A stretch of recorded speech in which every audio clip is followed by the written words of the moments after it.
Good evening. Good evening, Mr. PJ Man. No shorty tonight. No dancing. No nothing. No shorty tonight, so no dancing, and don't you guys try to take up for him either. I don't want nobody pick up the slack. Man, we good. We good with no dancing. How's your day going there, Walter? I'm doing good, man. Doing good. Cool. Tell me some good news. Foster. Good news. Good news about the Bears or life in general, man? Life in general, bro. Life in general. I woke up. It's been a good day. It's been a productive day. I got a smile on my face. We're getting near Christmas here, and I'm happy to be here. We got a different guest. Beautiful. No shorty. No, I'm joking. Well, Doug Van Dorn saying he's doing a Watusi right now.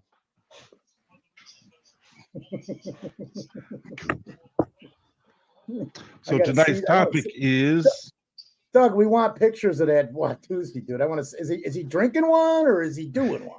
That's a dance, man. It's a Wapatui. So the topic of tonight is something about Getsy, right? I think so. Actually, if you look at the way he's got Getsy there, and it was supposed to be what's wrong with the Bears. It's pretty much the bleeding obvious. It's the same stuff we've been talking about for the whole season, I believe. So yeah, we can get into that, but you should probably acknowledge the chat in your own style, my friend. I was going to get to that, but I want to make sure first that we're square on what we're talking about being what the topic is being the what's wrong with the Bears is the bleeding obvious. Some say it's the offense. Some say it's specifically Getsy. Others say it's Fields. Yep. Others say it's Flus.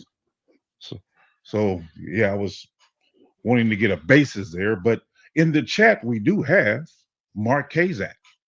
He will be on with us later. We have Doug Van Dorn. Am I missing anybody? Shorty was in here earlier, right? Oh, yep. This guy named CB Sickles. That's Walt, by the way, for those of you who don't know. So yeah, we're glad that we're going to have a special guest tonight, Shiram. I'm not going to even attempt to pronounce his last name. Won't even attempt it. Begins with a P, though. I know that. We keep it simple. Shiram, man. Shiram Paparazzi. There you go. Shiram Nunya. Like none your business, mother. There you go. What do you got, Walt? I don't know, Foster. Why don't you tell me what you think about this so-called offensive coordinator we have here? Or better yet, let me rephrase. What do you think the main problem is? Now we're getting into a list. Uh-oh. Because it has to do with the same things we've been talking all about most of the season, man. Look at some of the spacing. Look at some of these offensive running plays that we're running. Look at the interior offense of that line. Nobody could run behind that. I don't care who you are, man. That was abysmal. But there's a lot of positives too. But if you want to get into Getsy, sit down and look at the all 22s and look at the plays, because some of them are absolutely fine, but they're not even the ones that are good. It's sometimes it's situational. Sometimes he's play calling. We've got 3 receivers and 5 defenders on one side, and there's nowhere else for Fields to throw the ball to. There's really more than just Getsy. It is a big part of it. It is. I asked a question earlier in the week because everybody was on Fields. I said, how much what's the percentage of blame you're going to give Fields for this loss? Because you better distribute it to where it needs to be distributed. It's not all on Fields that we lost that game, man. The receiving. I mean, God, there's just too many things that end around it to Scott. And everybody knew it was coming because we just ran a couple plays prior to that with Velas. They knew it was coming. I think they hit us for a 2-yard loss right off the bat. He never got near the line of scrimmage. So, when we say the bleeding obvious, and there's a picture of Luke Getsy on there, it's a combination of things like it's been all season, stuff we've talked about. You remember back in early training camp before preseason, Peach, how we kept talking about spacing and where these wide receivers are and running backs running in the wrong lane. There wasn't – the running lanes were terrible to even see if you go back and you watch the All-22. Shiram, who we spoke to prior to going on air tonight, was talking that he just watched the game. I've gone over it 3 times in the last 4 days, man, and I'm just like, there's so much to nitpick, but there are tons of positives too, though, Peach. We are definitely on the up, Walt. You guys, you're gluten for punishment. If you see it, you got to believe it. So, what's going on, Leonidas in the chat? I would say, to sum it up, I know Shiram is going to get into more detail when he comes on, but I would sum up Getsy's situation here being the fact that it seems like there's not enough attention to detail. Seems like he's coming up with some plays, and I don't know if he's getting a chance to rep them or not in practice, but what I see is no attention to detail to where you're emphasizing the angle of a block that the blocker should make, like with the Mooney situation when he wanted to block or seal the edge on that 4th and 1.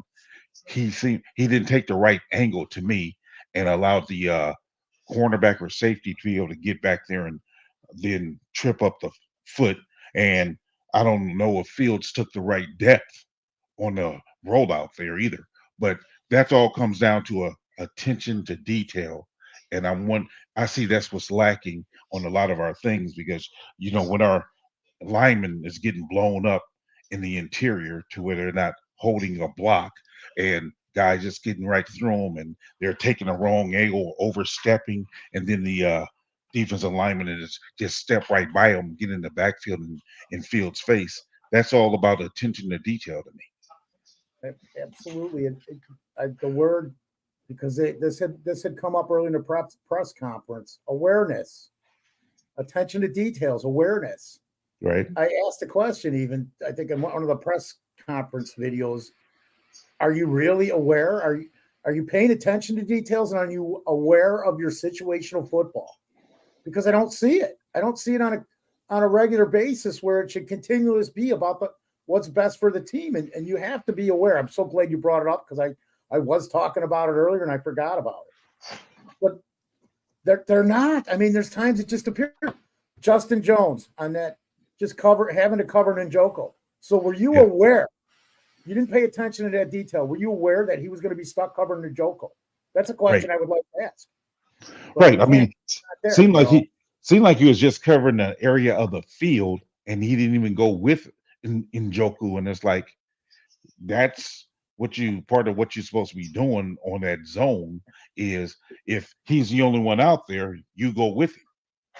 But it's a zone line concept that it should be run limitedly, man, because you don't want to be dealing with somebody who's going to be out in a further space with a guy like that. No, but it's got to be where you're tight. You know that there's going to be a pass interior over the middle, and he's just someone in the way. You can't. And if you notice doing that. If you notice what Flacco did, Flacco tend to drift it back on that play to give himself a second more time to be able to throw the ball. And those are the nuances of, having that experience to do that.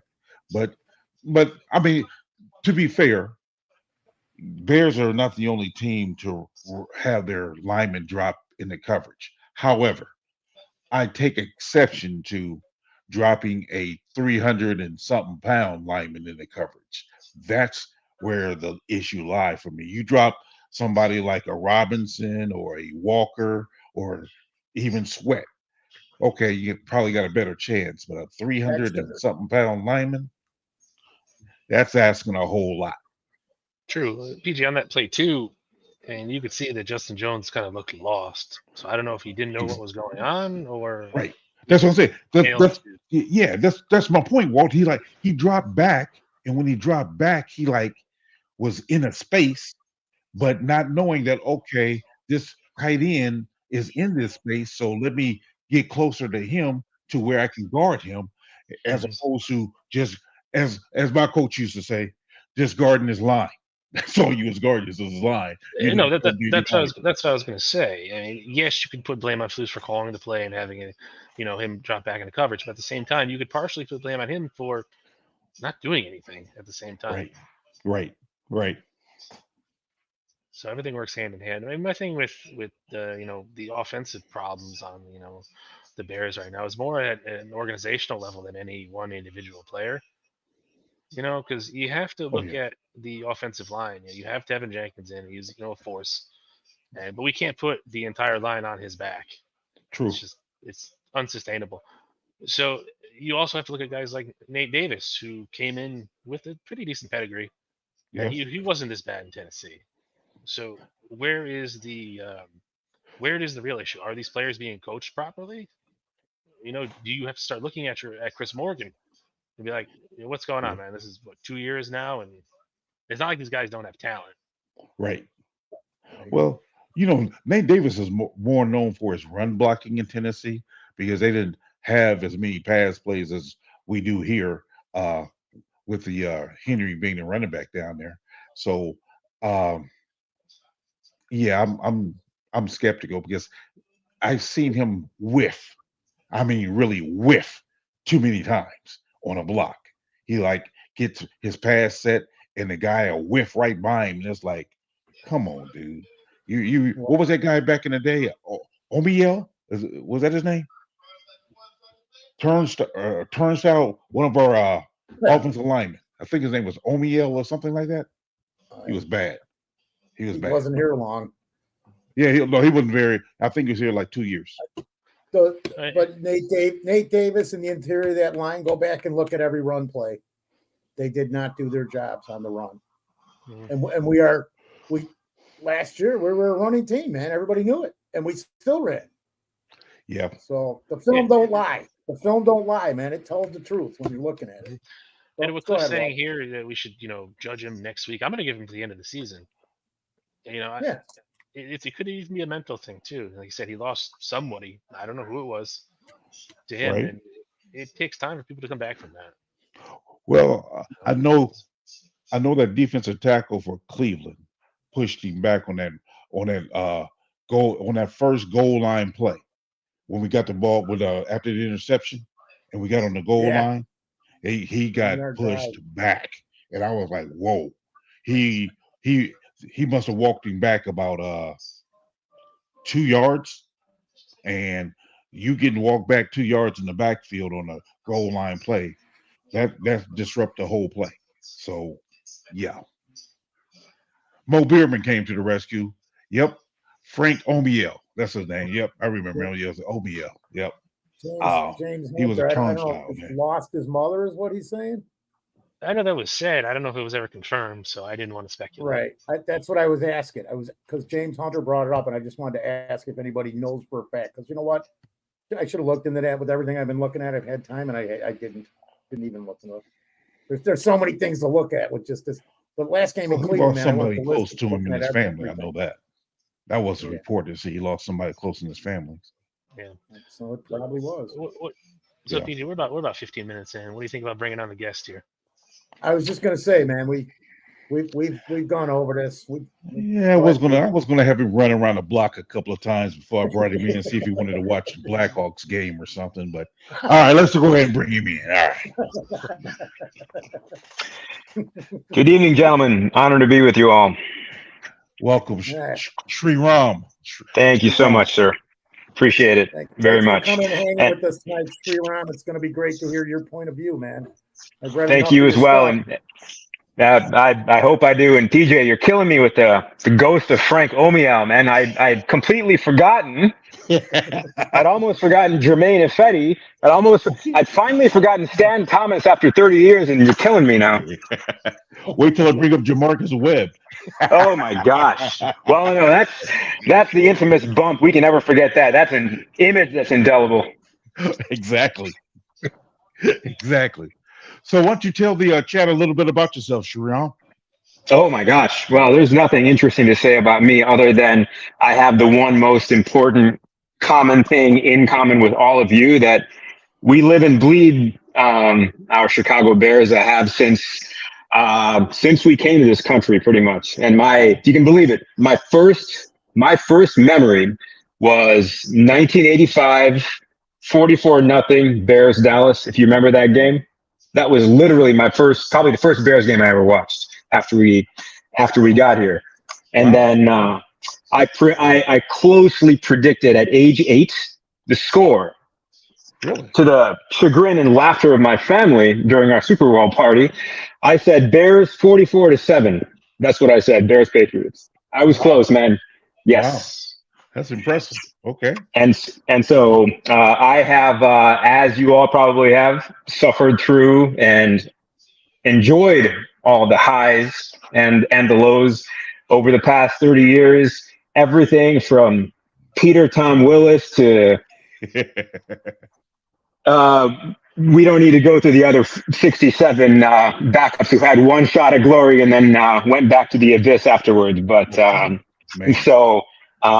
then outside of that, I have about 2 or 3 careers that I've partaken, none of which sadly involves me doing anything with football, unfortunately. But man, cool. Who's your favorite player of all time? All time. Yes. Okay. Only if you guys will also answer after I answer, because this is a heavy one. And all right, let me ask you. I just told you my history. What's your guess as to who my favorite would be? Walter Payton. Oh, good man, smart man. Absolutely. I first met him in '87 at the Chicago Auto Show. Did you guys go to that back in the day? Yes. He was speaking or presenting on behalf of what was that car? The Buick Riata. You remember that thing? The really slick looking car back in the day. I had a big poster of it in my bedroom. And when I saw him speak and present, I was just enthralled by him. His soft spokenness. He reminded me of like a more charming version of Eddie Murphy, almost, the way he spoke. And I remember I cried his last game. I cried when him and Jared had that press conference, probably when was that, 98, 99, probably, that when he announced that he had cancer. Yeah. And then it was probably in the afternoon, I think, on whatever day it was that he passed away. I think it was a weekday in 2000. And I probably bawled for 2-3 days, man. That was to lose somebody as great as him was killer. And so no one's ever come close to him as my favorite. So now your turn. Well, my favorite of all time is a tie between Gale Sayers and Dick Buckus. Ooh. That's what started my fandom to begin with. Okay. And Foster and Walt, how about you? I'm a Walter Payton guy. I remember the day we drafted him. Went and got all the newspapers because that's all we had. Saw every game he played, man. Oh, you're a lucky man. 7th season. I want to throw this in because I don't know. So you brought up the 44-0 Dallas game. Well, I had waited since 1977 for payback because we went into Dallas, if anybody remembers, PJ, and lost to Dallas in the playoffs 37-7. They just killed us. It was Peyton left, Peyton right, Peyton up the middle, but they knew it every time, and they just killed us. Wow. So I had to wait all those years, 9 seasons for payback. It was worth the wait, man, to get a Super Bowl out of it. But I've been a Peyton deadhead since I was a kid, man. And you must have seen this. Obviously, you saw the 275-yard game. That must have been special. That was special. That was special. The flu, 40 carries in one game, and he had the flu. Everybody talks about the flu game. The original flu game is Peyton against the Vikings, not Michael Jordan. So amazing. A lot of people they forget it or they don't know it that he had the flu in that game. Amazing. How lucky are we? Two absolute transcendental humans are people that we got to see on local television. It's a gift and a blessing, man. That's what I can say. Yep. Absolutely. 100% agree. What about you, Walt? I'm going to keep it like somewhere close to this century. I'd say Charles Tillman. Are you saying old Walt? Just a tad. Man, I love Peanut though, Walt. He's just his name still comes up pretty much once a week or once a month. Yeah. I think because I actually got a chance to meet Tommy Harris in person. And him and I connected in a conversation. I thought he's a real good guy. Now I listened to his testimony after he lost his wife, and it really just inspired me, man. I mean, to me, now he's my favorite current player, I should say, or should I say, current living Bears player, ex-player, modern era, we'll call it. Yeah. He's my favorite. He was a beast, man. I wish he would have had a longer career, but he was truly a beast and a great coach. That is a good call, man. I listen to him too. He speaks very well, and he speaks very authentically. He somehow manages to be very, very smooth, despite not having a filter, we'll say. So you can tell he's real man. And I probably, like, if you look back to the 80s, the poor knees of Steve McMichael and Dan Hampton, and the amount of painkillers they took to be as dominating as they did, and their bodies became ravaged, obviously, afterwards. Right. Tommy Harris sadly never got that opportunity to keep moving forward at a dominant level, because had he stayed healthy, oh yeah, I don't know if Lovie Smith gets fired a few years later. They definitely win the Super Bowl in 2006. If he oh my God, yes. Oh my God, yes. They definitely wins the Super Bowl. And it all came down to a hamstring. That's right. That he never got. I mean, it was never like fixed, because they was telling him to ice it like every 2 hours or something like that. And that's something he didn't do, so it didn't heal properly. If I remember correctly, that was basically the extent of it. And then it's like, man, all that potential. And again, if you remember though, he wasn't even the first real 3 technique that was dominant for us. Remember Wally Chambers? Wally Chambers, was that during my time? 70s. He was Wally Chambers and Mike Hartenstein in 1976 combined for 29 and a half sacks. Amazing. Wally Chambers. It's unofficial stat, but it's real. Huh. Yeah, he was number 6. He was very, very fast, man. Quick off the ball, quick first step. That's that having that guy in that interior to be disruptive. That was Wally Chambers. Then later Tommy Harris. Then after Tommy Harris, Henry Melton. But right, those guys right there is that engine, as you will, to get the everyone else moving. So we get that on this current team, we'll be in there. I agree with you. We all, I think those of us who go back generationally, we will all sing the same chorus that it's a cliche, but it's still true. Starts in the trenches, and Absolutely. Every single playoff caliber team that we've had is based upon at least one dominant tackle. And we were so lucky And again, my context can only be like 85 onwards, but we were so lucky from 85 to 91, let's say, Hampton and McMichael were untouchable. Yes. Yes.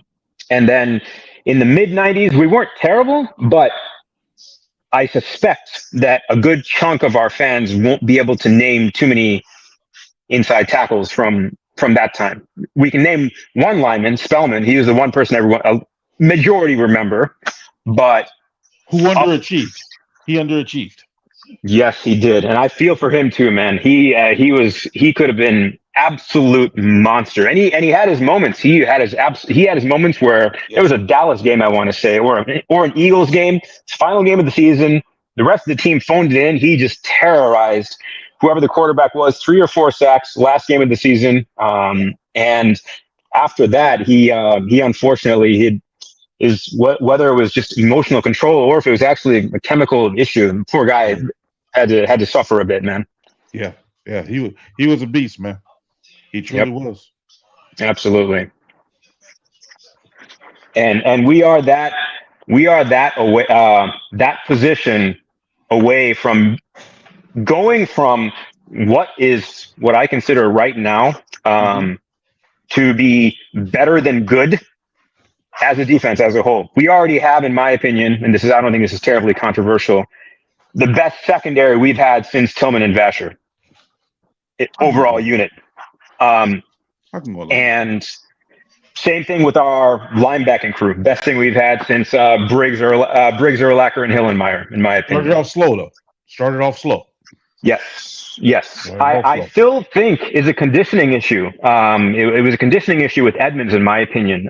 He took. I don't know if this is something I wanted to ask you guys about. Montez Sweat, and this ties into when people come from other teams to an Eberflus coach defense. Do you think that Eberflus conditions them much harder than compared to where they came from? Because I could be wrong. I could be imagining this, but the reason Sweat started off slow and that he was on a snap count, we can say, and took himself out of games for breathers, even during crunch time, what I understood was that his conditioning wasn't up to that level. And it wasn't as if he'd sat out the whole season and missed training camp. He played the week before for the Commanders. Right. And I was very shocked to hear that, because Ron Rivera is not a soft coach by any stretch of the imagination, not for his D. We remember that from 2006. He didn't go soft on his players then in the Super Bowl year. So I was curious about that. I was in that same token, I was curious what you guys thought. For Edmonds being slow to come along, do you think it was a conditioning issue and that's why it took him a minute to catch up? And now that he's got wind under his sails, he looks faster and he looks like he's closing faster too. Go ahead, Walt. Yeah, it could definitely be a definite possibility that there is a conditioning issue somewhere along the lines. That's one thing as fans we're not really privy to, in some extent, that these strength conditioning teams they're going to be top notch across the NFL, of course. And I do think, based on the information we do have, Eberflus does push his players a little harder at practice than most teams will, and I think that's why we saw a lot of injuries during the preseason this year and last year. What do you think, Foster? Had to unmute the mic there because I was listening to you guys. No, absolutely. I'm kind of. I know Flus was a little harder, but I didn't realize that it would be that much of intensity. In my mind, I'm thinking all these guys are just top of the line, physically fit in every aspect because they need to be for what they're doing for a living. So this is kind of a little newer information to me. I mean, I didn't realize that was the exact reason. I must have missed that somewhere, Relam. So thanks for bringing it to my attention. I'm gonna have to look more at that, because now there's another aspect that the average fan they don't even think about it. We throw this stuff out because we sit here and we're bear sick. We're like you said before the show, man. When we get cut, we bleed blue and orange, not red or purple, whatever it really is. But man, that's an interesting aspect, because I remember conditioning was all we did, man. When we weren't practicing, we were conditioning continuously, even before and after. I mean, like before practice, okay, guys, you guys are going to run 30 laps before we even do anything because I'm pissed at you. So, Yeah. It's kind of weird that Sweat and we watched him play against us not that long before we got the guy, and I couldn't tell that he was maybe not as quite conditioned as Flus would like a guy to be. So, Well, Flus believes in heavy rotation anyway. He believes in heavy rotation, and one of the things he did first state when he first got here was that the guys will be running a lot. So, running the drills, running away from drills, just keep constantly running. What'd you say? Remember when he said, "Get your track shoes on, guys"? Oh, absolutely, and that's what I'm saying. So he brought that message in with him. So I think because remembering the Washington game, I thought Sweat was. I mean, he got a sack against us, so he was having some intensity there, but seemed like now he even stepped it up a notch, which leads me into my next question, Shiram. Shiram. Yeah, Shiram. All right, I just said it right the first time. What do you think of Javon Dexter? So funny you mentioned that. He, in my opinion, he could be that position that we're talking about. I see the physical traits. I see the push. I see the acceleration. I've seen him stop the run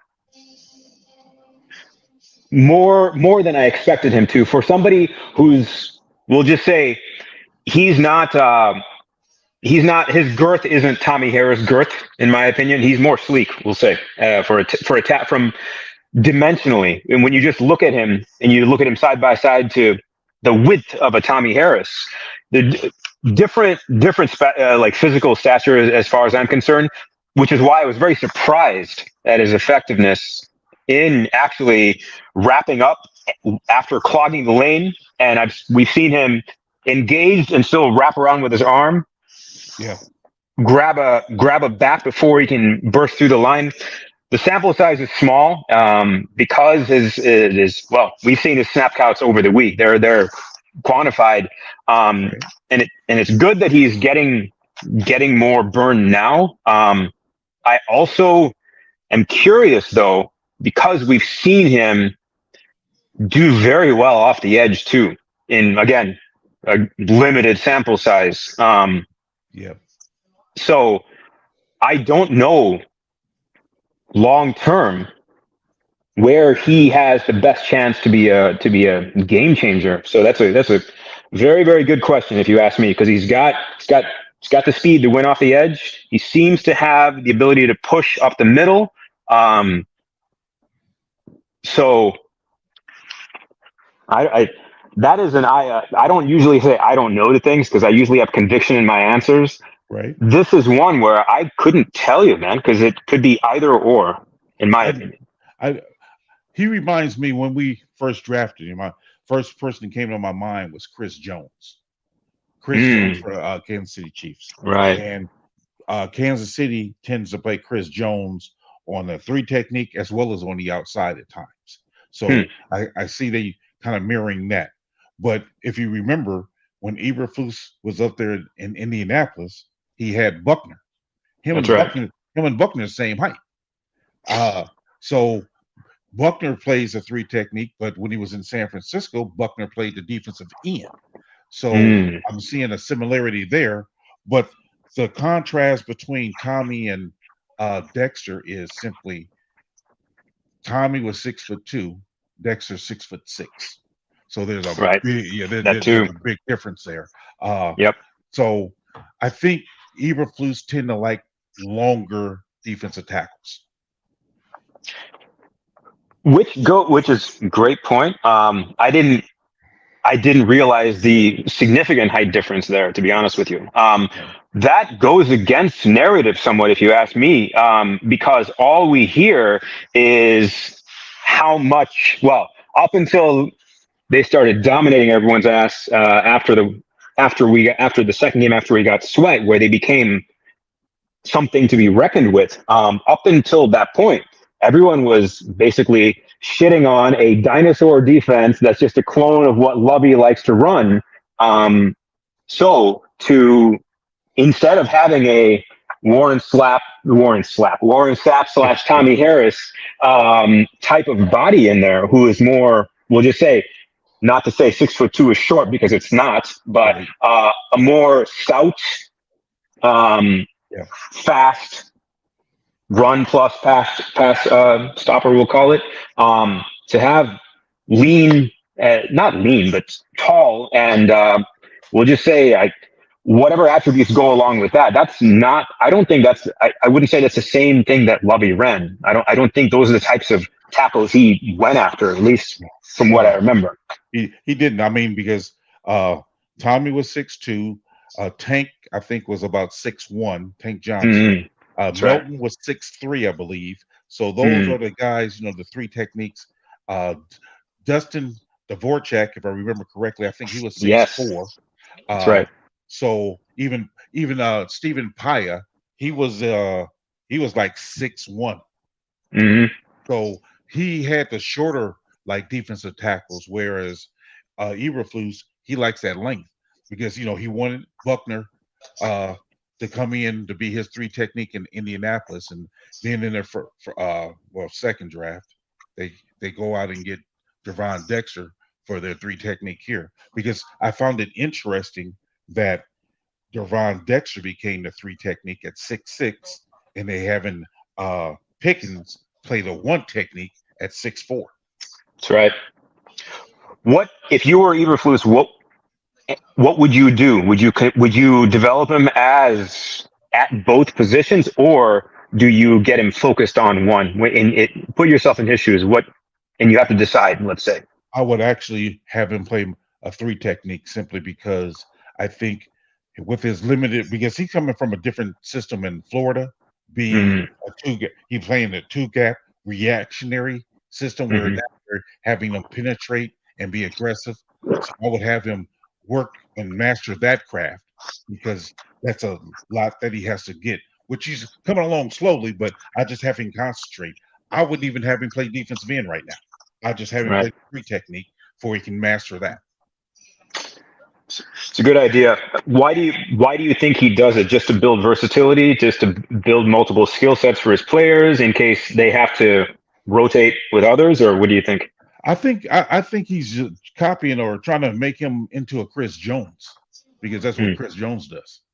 And what's his name over there in Kansas City, the defense coordinator, Spags. He has some success with his defense, so that's why I think he's copying off that. What do you think, Foster? I if you remember last week when we were talking about briefly, we started off the show talking about Ngakoue going down. And if you remember, I said, man, I wouldn't mind seeing the guy outside on the edge, because I'm gonna go with what Walt brings up a lot of times, and that's the guys Poles gets are freak athletes, man. They're capable of doing more than one thing. And you know how they always talk about the best ability is availability. Well, the second next thing after that is versatility.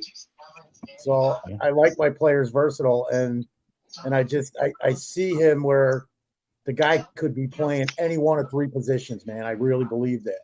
He could bounce around, and that could help you so much in an important game where, man, we don't even know. I'm used to Dexter being at three tech. Well, no, what's he doing in the nose? What's he doing on the end? So I look at it that way. I mean, I'm fine with whatever they do, because I believe that he's going to be one of our studs down the road. I really do. He certainly has all the talent and everything that you want in either of those positions. I mean, they might say he's a little slow, but again, those 40 times, man, you look at some players who haven't had the best 40 times, but if you get them side to side or 10 yards here or 10 yards there, it doesn't matter what the 40 time is, because they play the game speed right. And I think that's going to be one of his assets, man. I saw him getting his ass kicked a little bit in this last game, watching the all-22s. Yeah. And the good thing was his response after the fact is, he'd get up and shove the guy and then try hard the next time. And I believe, if I'm not mistaken, he was double teamed like 8 times that I counted going through this. So they really had an eye to keep, to stay on him, to not let him do what he's supposed to do, and then still worrying about Sweat. So I mean, I think that's a good sign, because the more guys you got, when there's 2 on me, there's going to be somebody free. Yeah. And Billy, Dexter, Sweat. I mean, I just love what the defense is doing as far as the talent that Poles has brought in. Look at what we had a year ago. It's night and day from what we had a year ago on that line, man. What do you think, Walt? We need to not think about that and let Poles continue the work that he's doing, because we still need bits and pieces all over this team, man. Everybody's like, oh, we're 3 or 4 guys away. No, we're 10 guys away. We need quality depth. Look what happened with the line this week, the offensive. I'm going off subject, but just look at it. You could have the same problem in defense in a heartbeat. Guy gets hurt, guy's sick.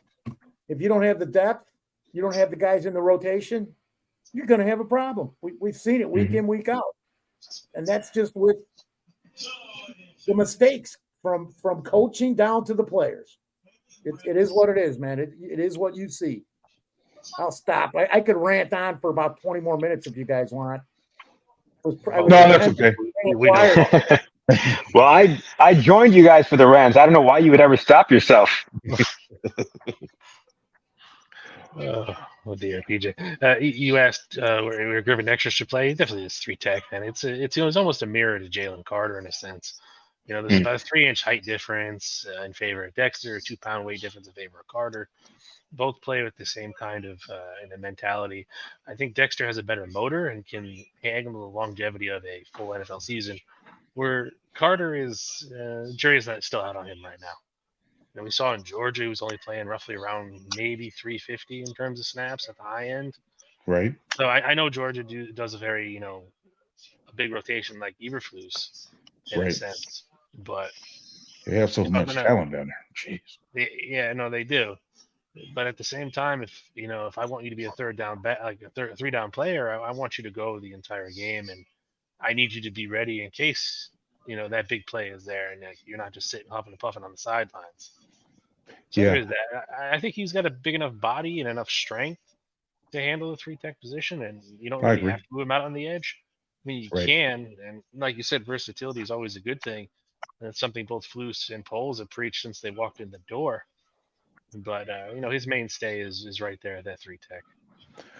Yeah, I think that with him, when he gets into trouble, when he gets tired, it's because he got his pad level too high, and the shorter guys get underneath him and then be able to wash him out. So if he can stay low and drive, he'll be fine. Walt, if you could please get some of the answers or the responses from the people in the chat, because they was chiming in on this discussion as well. Yeah, no, they had a couple of things here. Those bastards, they're not allowed to say anything, damn it. I got Leo Factor. And gentlemen, please don't let me forget. It's been awesome to talk to you guys so far, but I know nothing about any of you and what your guys' history is and where you guys are from. I'd love to know. Well, Leo Factor says we'll get that, Shiram, but let's talk about the chat here. Leo Factor. He says right now I don't see Dexter developing into a 3 technique. I think he's content with getting beat if he doesn't win early. I see him as a nose. I just don't see the motor on Dexter for 3 technique. I would disagree. I mean, I think he has the motor. He just don't have the skill set yet, because I know in Dockway was trying to teach him some that skip move where you like hop and swipe a guy's arm as he going around him. But so I think it's there. He just don't have. I mean, you got to remember, he only started playing football about 4 or 5 years ago, because he was a basketball player. He was playing basketball, and he saw, because he was playing a big man, being a power forward or a center, and being only 6'6", he couldn't play that no more. So that's why he switched over to football. because he was a basketball player. So he's still new to it. So he's still developing. Then we got Slick Sophistication. He's saying, I am Florida Gators fan and Bears. He did that in college. He can be a nose, which is better. Pickens should be the 3 technique. Now, I do agree. I think Pickens and Dexter should both be the 3 technique, because at South Carolina, I thought Pickens was doing a good job playing the 3 technique there. So I think they both can play. And then in this draft, we can probably look for a 1 technique to back up Billings. Yeah. Wait, let's circle back here. I know we talked at the very beginning of the show, the 3 of us, about what the issues are with the Chicago Bears, mainly on the offensive side of the ball. But Shiram, I'd like to hear your opinion on that. So I had the pleasure, and then for the last 10 minutes, displeasure of watching the game over right before we jumped on together. First things first, and this I think got really lost in a lot of the hyperbole that was thrown around from Sunday 3:00 until now, at least from what I could pick up with everything that I read everywhere, in both in broadcast, print, and online journalism, we'll say. Cleveland is a well-coached and a well-executing football team, first of all. The reason I know they're well-coached is others who make a big deal about, they had to pick up an O lineman from the street because they were down, and they just lost guys left and right. Yes, they did. A well-coached and well-run football team will not suffer because of that if they know what they're doing. In our past, we've had that happen before, and street guys have come in and actually played well and actually made the roster. I'm not thinking of names right now, but in Bears history, that does exist. And secondly, they are a mature football team. They are philosophically and mentally, from a fortitude perspective, where the Bears should be, as a team, should be aiming to get to that level, where you're in the fourth quarter of a dogfight. Neither team can run the ball. You're literally shutting each other down, and you're both, by necessity, one-dimensional. And yet, what I noticed this time when watching the game an hour ago, the Browns, when they were down 10, they were far more calm and composed is what I saw as a team, especially on offense. Even I saw Flacco. He took sacks, but I think he took sacks with intention. He didn't get frazzled and take sacks, let's say. And because of that, he earned the trust very quickly of their offensive coordinator to go ahead and improvise when needed to, go ahead and roll out when he needed to, and do things that Joe Flacco didn't make a career out of, moving pockets and chucking the ball down the field. He chucked the ball down the field with a beautiful deep ball from the pocket the majority of his career. Right. What he did this past Sunday was refreshing to see. I did not expect to see that from a guy who couldn't make a football team, to be perfectly frank, earlier this year, according to all the other talent scouts and the other 31 teams. I saw Cleveland's defense take advantage of ill-conceived playing with the lead offensive schemes by our dear friend Luke Getsy in the fourth quarter. You brought up a couple of plays, Foster. I think it was you who brought up the our favorite jet sweep to Tyler Scott. Here's what I saw this time that I did not notice and pay attention to the first time. And while this is where it's either a microcosm or it's, to answer your question when you asked about what are the actual issues, it's either a microcosm or it's a complementary culprit to a bunch of issues, but play design, blocking scheme on offense, I believe that's a problem. And here's why. One, I believe we are telegraphing what we're going to do too much pre-snap. Secondly, because I still believe we are not comfortable with Getsy philosophically. When I say we, I mean the players. I don't believe they are. Maybe a few of them are, and maybe some of them can transcend it, like DJ. DJ, I'm pretty sure will transcend offensive scheme because he is so good at what he does. But that specific play, Foster, I believe it was telegraphed because we had Darnell on the right, on the line. Next to him should have been a tight end, right? If you're actually lining up and you want to not give away what you're doing so overtly. To the right of Darnell was Braxton Jones.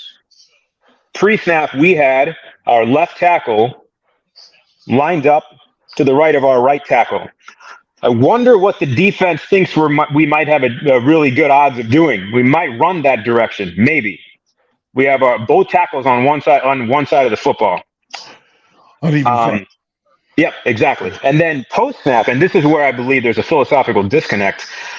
The reason Cleveland got in the backfield and took down Scott before he could even blink is not because I won't say necessarily he bowled over anybody.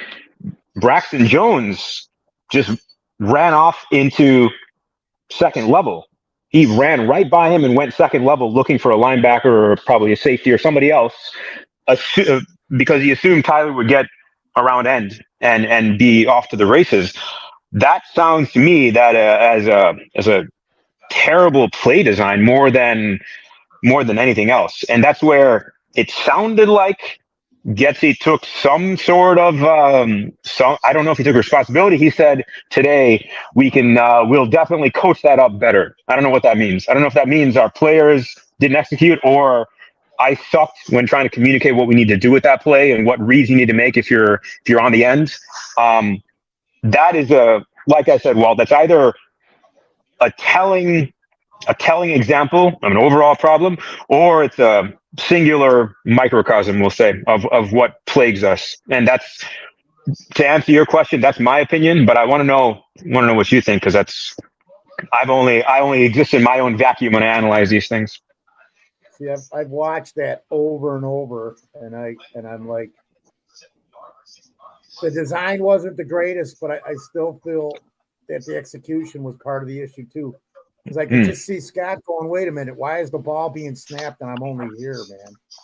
I might even be mixing up a play. I might be no, that's the play, man. That's the play because he was nailed. So I looked at that over and over and I'm going, so is this all on Getsy? Because again, I went to this percentage thing where I'm trying to figure out, assign this blame for this, because it's really hard to do. If you got to go through every play and take all the negative plays and go through it and who's at fault, to put a percentage on it or even a point is what I was doing. I was giving it a point system. And I think it's a combination of both, man, where it's not the greatest play design, but if it's executed properly, it might have a chance. I can't guarantee it. I'm not sitting there with them when they're drawing it up and they're going through it in practice.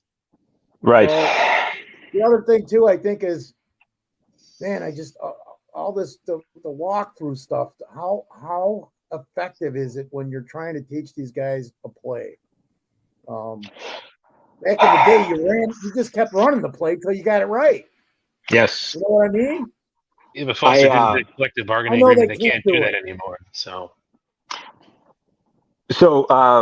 do we know in a week how many actual contact practices they actually have in a regular game week, Sunday to Sunday or Monday through Saturday, whatever? I would say 2. You have your install on Wednesday. Then Thursday you have a practice. Then Friday you have a walkthrough. Now with the first with the two Wednesday and Thursday, you're generally in shorts and shells, but they still have contact. They just don't tackle to the ground. They I see. they have a thud to where you get a good hit, but that's when you're supposed to be able to rep the play that you're installing.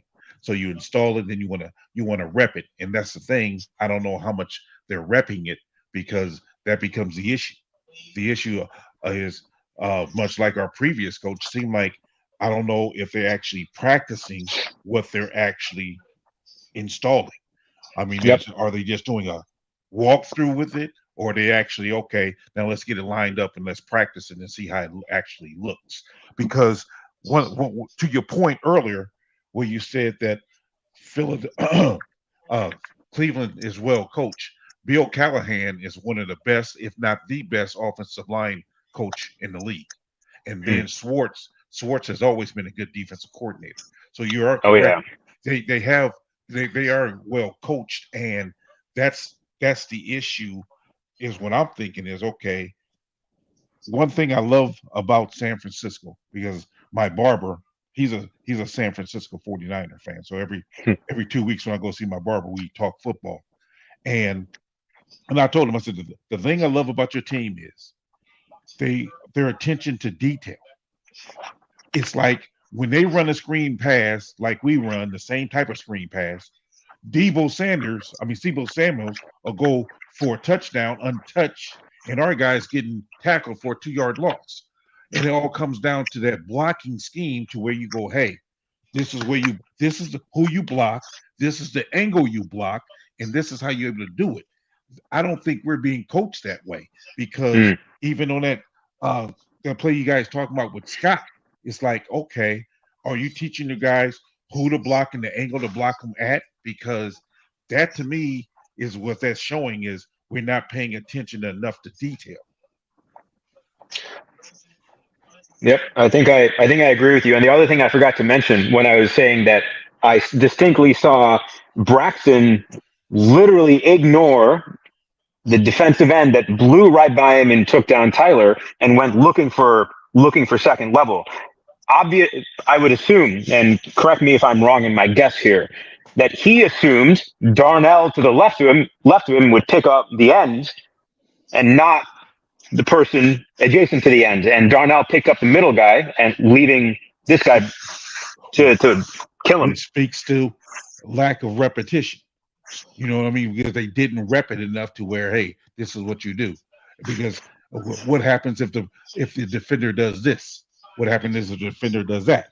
That's right. That comes down to repping. And I know Walt said, they can't do a lot of hitting because of the collective bargaining agreement, which I totally agree.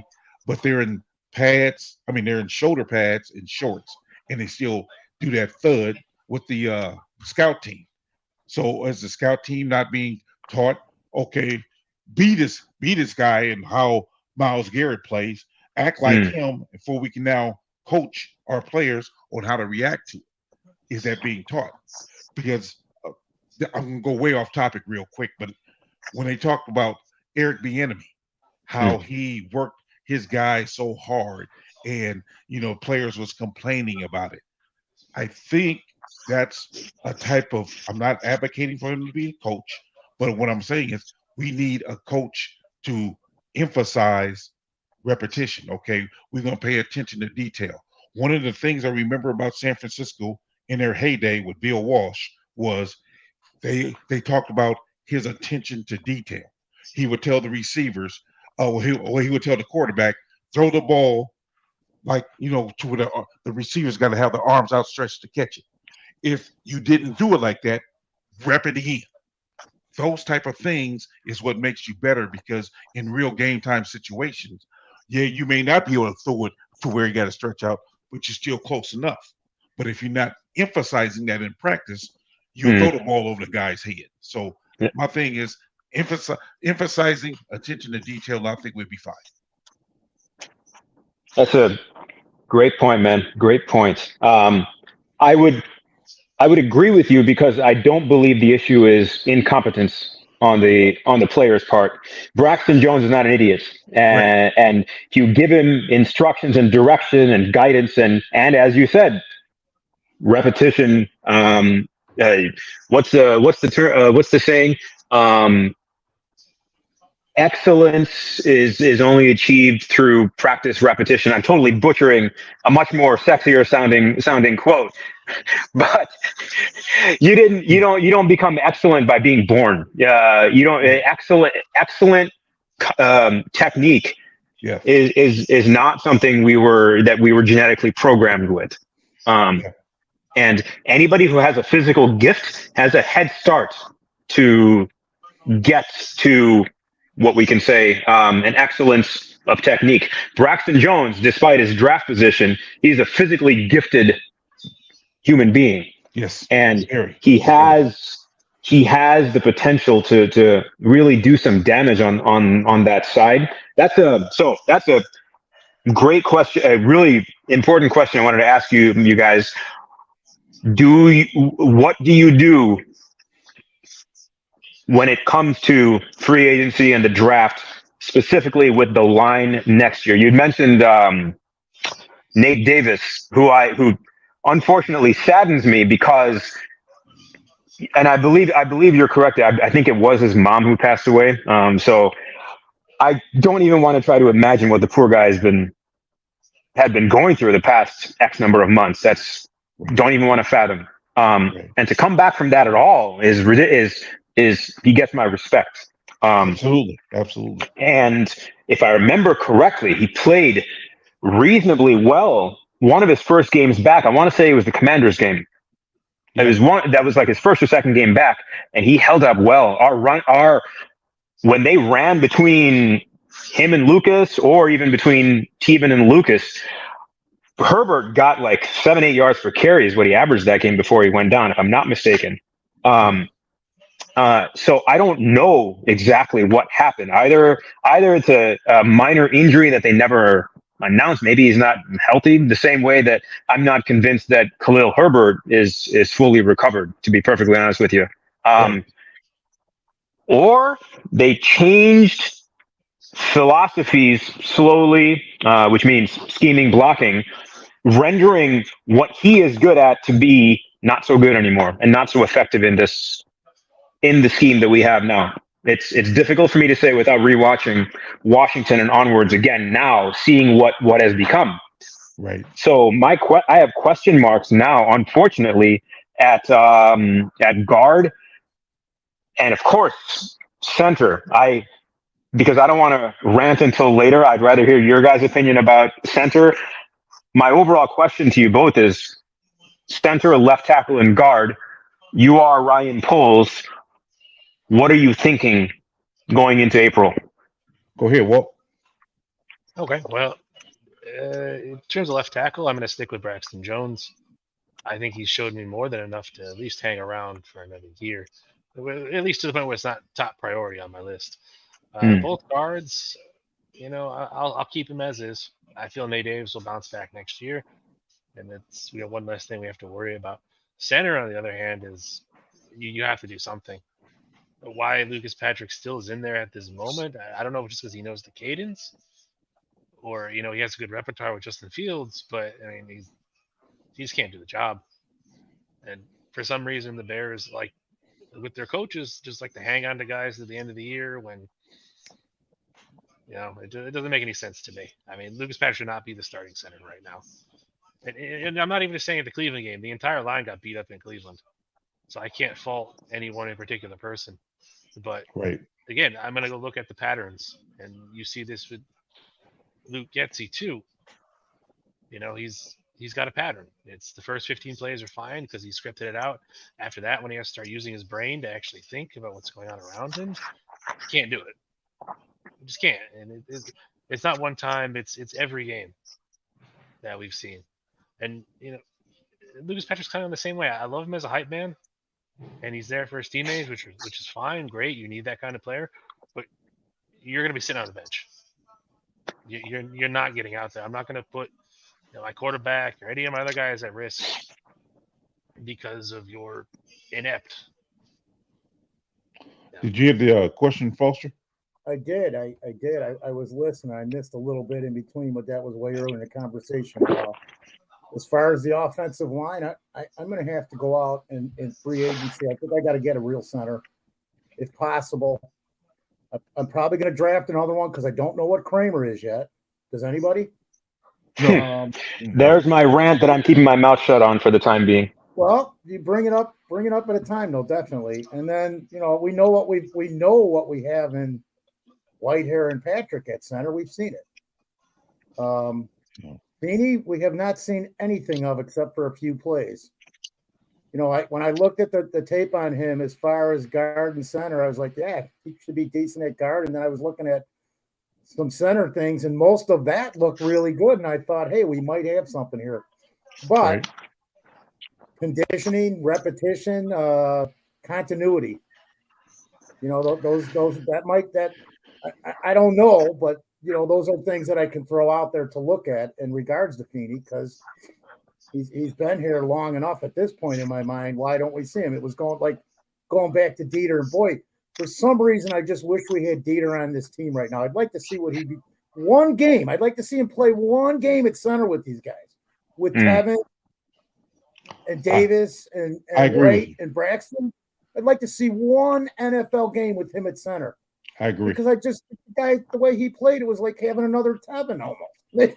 Maybe not to the full extent, but he was a bruiser. Yeah. So, but I'm picking up a center, and I'm probably going to look at – I'm definitely going to be looking at because Poles looks at everything. Again, I'm Poles. So I'm going to be looking for a free agent guard. I'm going to be looking for a free agent center. And then, unless I know exactly what Kramer is, I'm drafting a center. I'm drafting another guard. I might pick up another tackle on the back end of the draft. People are going around saying we need 3 or 4 guys. No, we need 10. We need 10 guys. I said it before because we've got to get some depth. Well, that's my take on the offensive line, whether you like it or not. Damn it. I think quickly, PJ. I just want to rebuttal Foster talking about a free agent centers. There's only really 4 out there that are pure centers. I know that are coming in as of right now, and that's Jason Kelsey, who more than likely either stay in Philly or retire. Connor Williams, who tore his ACL. Yeah, Andre James and Aaron Brewer. So, I mean, the rest are guards, and you could slot them in at center, sure. What about Christian Berry? Christian Berry is there. You're talking Scott Cushionberry, right? The one in Denver? Oh, no, there's a Cushionberry out of Houston, too. No, I'm talking about the one in Denver. There's starting center in Denver. There's another name missing off of that list that you missed, Wall. I can't remember it. But I think he got hurt, too, because who was the big name, the biggest name? The big name was Connor Williams. Everyone's pounding the table for Connor Williams, right. Now we don't know what the heck he's going to be. Well, he's coming off ACL, so that takes me out on him. I mean, I was never really on him, to be honest with you. But I think to answer your question, my approach would be trade back, get multiple picks, and at the multiple picks, I'm getting hopefully a center in the second round. I'm getting a free agent center who he can compete with in training camp to win, be it Dieter. Bring back Dieter and compete with him. Bring somebody he can compete with because I need to know whether or not this rookie is able to carry the load. So I need competition. Also, in the first 3 rounds somewhere, because I got multiple picks with this trade down, I'm getting a left tackle to compete with Braxton Jones because Braxton, you have a lot of potential, but you're still getting bull rushed at times. So give you some competition and maybe you'll step your game up. Then in the around the 3rd, 4th round area, I'm looking for a guard because Tevin, as much as I love Tevin has shown me that his health isn't reliable. So I need somebody in the bullpen waiting to take up for him. I mean, to take his place if he goes down. So yeah, I'm addressing that O-line heavily. But again, to Foster's point, I'm doing it I'm going to have a lot of depth. I'm going for depth. So therefore, I'm trading back guard to get it. C.J. Williams is saying That's right. Ja'Torry Carter, but see, that's one guy who's a backup. Give me another backup too, though. I mean, more. I need more than one because again, Davis. Honestly, if I could, I would straight up trade Davis for a left guard. Give me a starting quality left guard. I'll trade Davis for a starter left guard, and I'll move Tevin back to right guard That's because right. Tevin and Wright next to each other, we can run behind that all day. And we were. Yes. Yeah. Yes. The logic to Last that trade, season. though, that's confusing to me is if you're going to trade Nate Davis to a team that's in need of a guard, why on earth would they trade you another guard in the same process? Why PJ's would they do it? Well, Maybe they're not getting full potential out of the guard that they have. I give you an example. Pittsburgh. They got James Daniels playing right guard. He's doing okay, but he played better at left guard. He did. So you give him Davis, who's a natural right guard. Problem solved for them. Problem solved for us because Daniels played better as a left guard. So now I got a guy in a left guard who can also play center if I'm really in a pinch. But I got him at left guard. I got Tevin at right guard. Now I'm really concentrating. Now I can probably start my rookie center. I can start my rookie center because I got an experienced guards beside him that can help him out. And at the end of all that, PJ's going to free up some cash to sign Chase Young. Absolutely. Absolutely. Well, cash we got plenty of. So. Well, that would absolutely solve the problem and not make us have to spend a ton of our scouting resources looking for the next big end in the draft. And Young is, no pun intended, young enough where if he stays healthy, that's minimum 5 years of impact. But I'm also drafting a defensive end too. In which round would you, if you, let's say you got Young, what round do you focus on an end? First. Number one. Because Okay. I want Chop Robinson. Yeah, I be it Chop Robinson, be it Jared Verse, be it the guy that Walt was talking about. I forgot your name. What was the guy, Walt, the defense end you always bring up? Which one? Ellis out of Utah? Yeah, Ellis out of Utah. The problem with that guy is he's more of like a stand-up, and he doesn't really fit our system. But I'm saying, but I'm bringing in another one simply because if I got a three-headed monster at the defensive end, that way, if one of them go down, heaven forbid, we ain't losing a step, and that's my whole point. Keep going. And this too, man. And this. Sorry, Pete. And this too. I'm pigging back right off you because this is how I think. Because I'm Poles. I'm preparing the next guy to take Sweat's place, no matter how soon or how late it is. I'm always doing this. If I sign Chase Young, I'm going to be preparing, maybe not as soon with Chase because he's younger, but I'm going to be preparing somebody to take his place. You know, that's how you get around the money thing is by continually drafting the talent that can fill in for somebody who's huge, man. So that's why we can have a long run with Fields, and we wouldn't have the problems of Kansas City, man. Because go ahead, Walt. Yeah, sorry to interrupt. I wanted to get to Mo Bierman's question. He's asking about dead money on the deal for Nate Davis. If they were to trade him pre-June 1st next year, you're looking at about $7.5 million. After that, it would be about $9.5. Trading? Yeah. Wow. See, there's certain things, and I think Poles has this set up. He's going to roll with certain things for another year, maybe even two, if he has to. Yeah. Just to set up more of a money aspect where the team is not going to lose. Because we're so used to, we get a guy and we're so used to Pace and everybody in the past, we just cut him. Yeah, well, we just lost $11 million again, dude. You can't trade him if you're losing that much money. I didn't know that. Continuously and expect to put together a playoff contending team every year. So that's the big trick of this of the NFL is being smart with your money, and you got to have quality people that handle the draft. You got to. It's a must. We know it.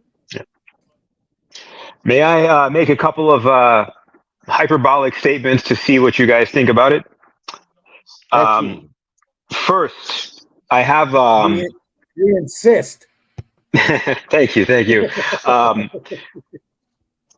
I asked about the offensive line, obviously, and there was a reason for that. I specifically heard you speaking of Feeney and Kramer. That first Detroit game is probably the game I've rewatched the most this entire season, because that fourth quarter, number one, was a bloody travesty. First off, secondly, I was fascinated when I saw Feeney come in. It was the second quarter, I want to say. That's when Patrick went down after he got killed on that interception return, if I'm not mistaken. Which, did they ever find that guy?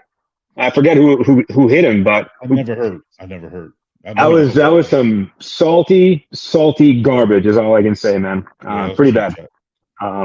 But the only problem that I saw Feeney seemingly have was silent snap count. I think that's all. That was what I think Justin got very animated about it, because his stomping count, I think Feeney was off. I think he probably had a different number in his mind. It might have been 2. Feeney was thinking 3 or 4. Right. And the first 2-3 plays of that drive after he came in, that's what it was all about. Right after that, though, a couple of plays after was that bomb to DJ. You're on the same page as your center if you're going to hit that pass. And I specifically probably 20 times watched it just to see how Feeney blocked that play, and he did well, man. Yeah. Probably the biggest, most important play of the game, the best play of that game for the offense. It was blocked well. Kevin took 2 guys himself, but Feeney did his job. And then I don't recall I don't think Patrick came back in. Did Whitehair sub in at center afterwards, like in the second half? Or did Feeney finish the game? I think he finished the game. Didn't we go to Whitehair? That's what He did finish the game, Feeney? I think so. I think so. And here's why I think so without even knowing.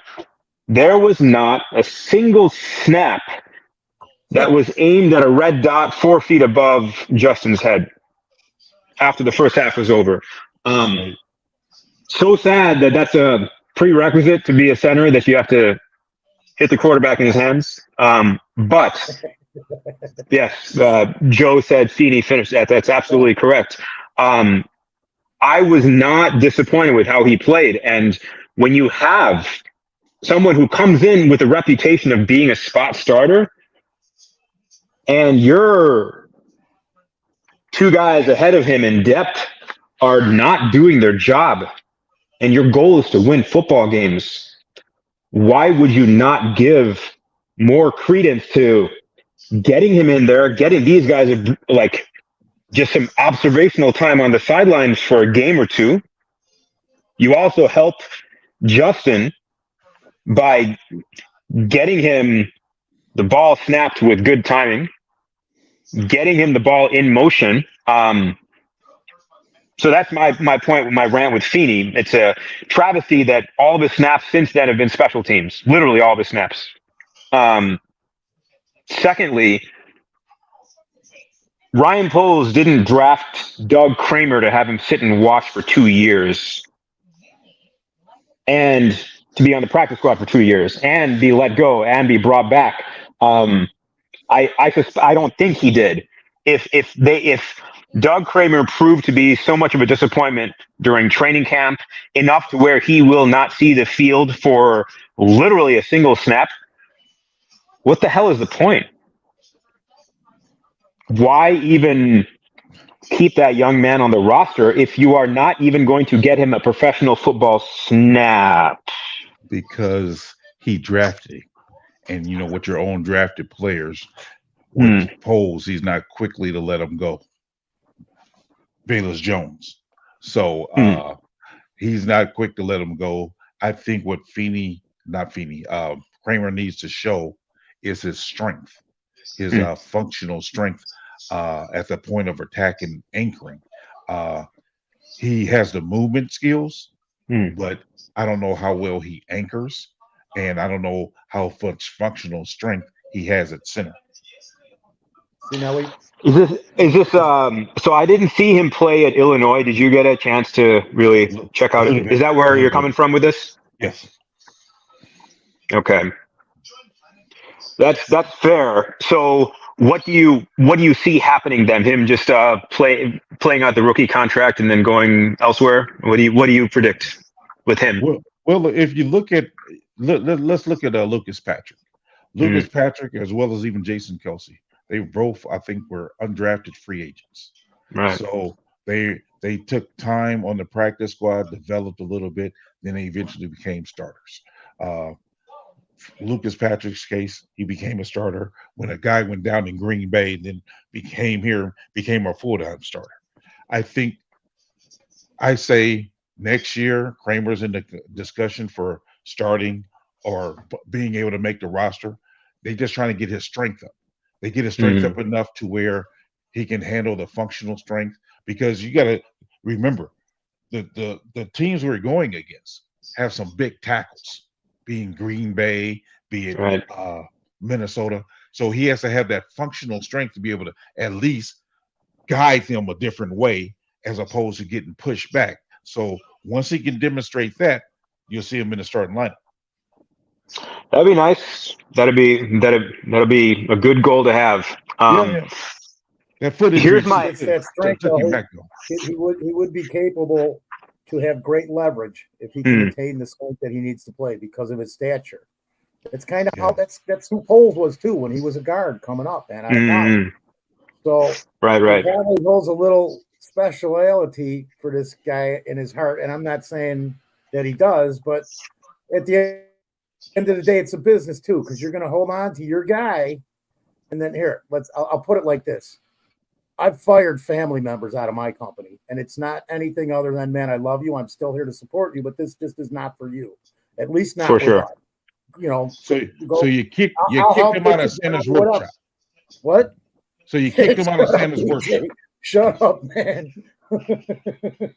There's plenty of paneling space for you, brother. Yeah.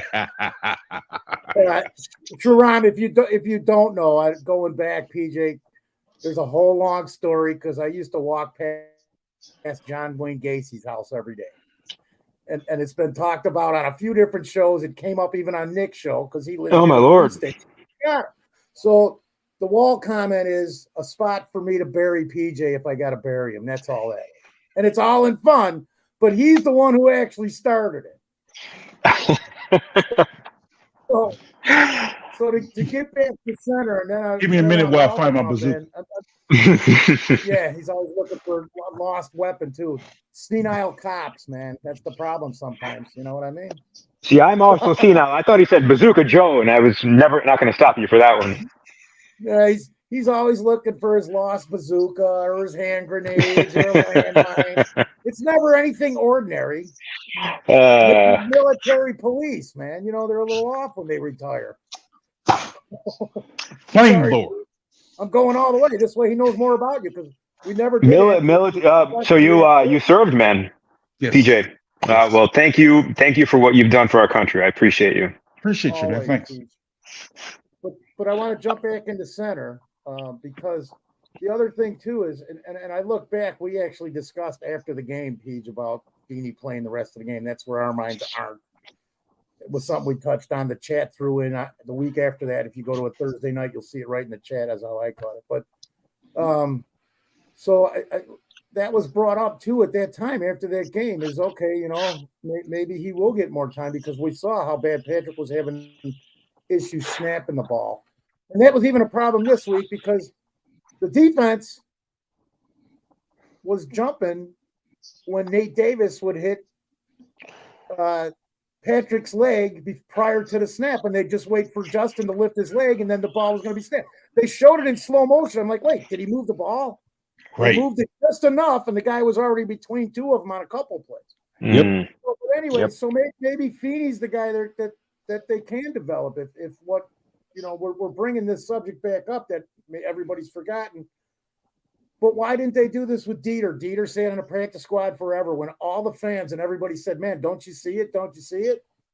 And I'm not even talking about fair weather fans or casual fans. I'm talking about guys sitting in these chat rooms talking about it. Why isn't he there? And I'm not saying it was everybody. It could have been a 50-50 with Dieter for all I know. Yeah. But there's options, which I always say is give me information and options. I can make the best decision for the team. We don't know what we have with Kramer and what's there with Feeney. Only Poles and Flus and Getsy and these guys know exactly what they got or what they see. The problem is this too, because what they believe they have, and I'm a believer that Dieter didn't see enough time on the field. So sometimes I got to remember, and I joke about this, I shouldn't believe every freaking thing that I think because I'm going to be wrong. I'm just a human being. I'm going to make a bad decision. And nobody ever takes any of this stuff hardly, or they take it very lightly into account of anything. I'm going to give you. I'll digress. No, sorry. I want to give your point credence because I remember experiencing something like this about 22, 23 years ago. Walt, you mentioned Tillman as your favorite baller, so I don't know if you'll remember this, but in I think 2001 was that the year we drafted David Terrell and Anthony Thomas? I believe so. I believe that was their rookie years, if I'm not mistaken. Yes, it was. I think it was 2001. I remember Anthony Thomas graded out as just with very, very, we'll call it mediocre scouting combine numbers, if I'm not mistaken. And there was huge question marks about his acceleration, burst, you name it. The moment he actually put on pads and got into a live football game, all those numbers went out the window, at least his first 2-3 years. We saw a far different than what he was projected to ever be, to be perfectly honest with you. And he was our franchise back for about franchise/lead back for a good two good quality years, I'll say. The reason I question us not actually seeing someone like Kramer in pads in an actual game, even for one drive, let's say, where else will we actually get empirical evidence of what he is and where he has to go, even if it's during garbage time, even if it was that the KC game in the fourth quarter, especially after Kansas City was kind enough to call mercy on us. That would seem to me to be a perfect time to actually play your 5th and 6th round picks, offense and defense, for 2 reasons. One, to actually get their heart rates going and get them valuable play-by-play experience so their muscle memories change, so their brains change. And then secondly, so you can actually judge what the hell you have in a real scenario that's not walkthrough and offensive installs where we're glorified tackling dummies, we'll say. And I know that I'm kind of embellishing here, exaggerating when I say that, but where else do we do that? And PJ, my original question to you about Kramer is why hold on to him. It was probably, I should have been more specific. Why hold on to him and not give him anything, especially in games where the game was already called, we'll say. And you got to remember, so like, you got to remember that normal teams only have 7 offensive linemen dressed on game day. When they can bring up a guy from a practice squad, if they do, they can then have. But you have to have then 8 offensive linemen dressed. You're right. He was inactive all those games. He was practicing. Yeah. You're absolutely right. Therefore, And then you're only dressing 46 people. You're not dressing all 53. So Mhm. you're not going to have the opportunity to get these guys playing time because if I remember correctly, I could be wrong. I never remember Kramer being active on a game day. I think you're probably right. So yeah, he's not Yeah, he's you're not right. available. See, this is why my rants are not productive because you killed it all right there, and it is delusional on my part. Well, I understand the premise because I was a big fan of Horonis Grasu. That, all I could think about while we were talking about Kramer was him. That's literally Yeah, all I could think about. I was a big fan of his, and I thought he got that ACL injury and was never Hmm. able to anchor again. No, So sir. the problem you have with Kramer, what I seen in the preseason games and a little bit of Illinois, uh, his problems with anchoring. He's good with his movement skills. He can hike Mm. the ball and move, but when you got a big guy in front of him to be able to anchor and hold that guy off, he's not there yet.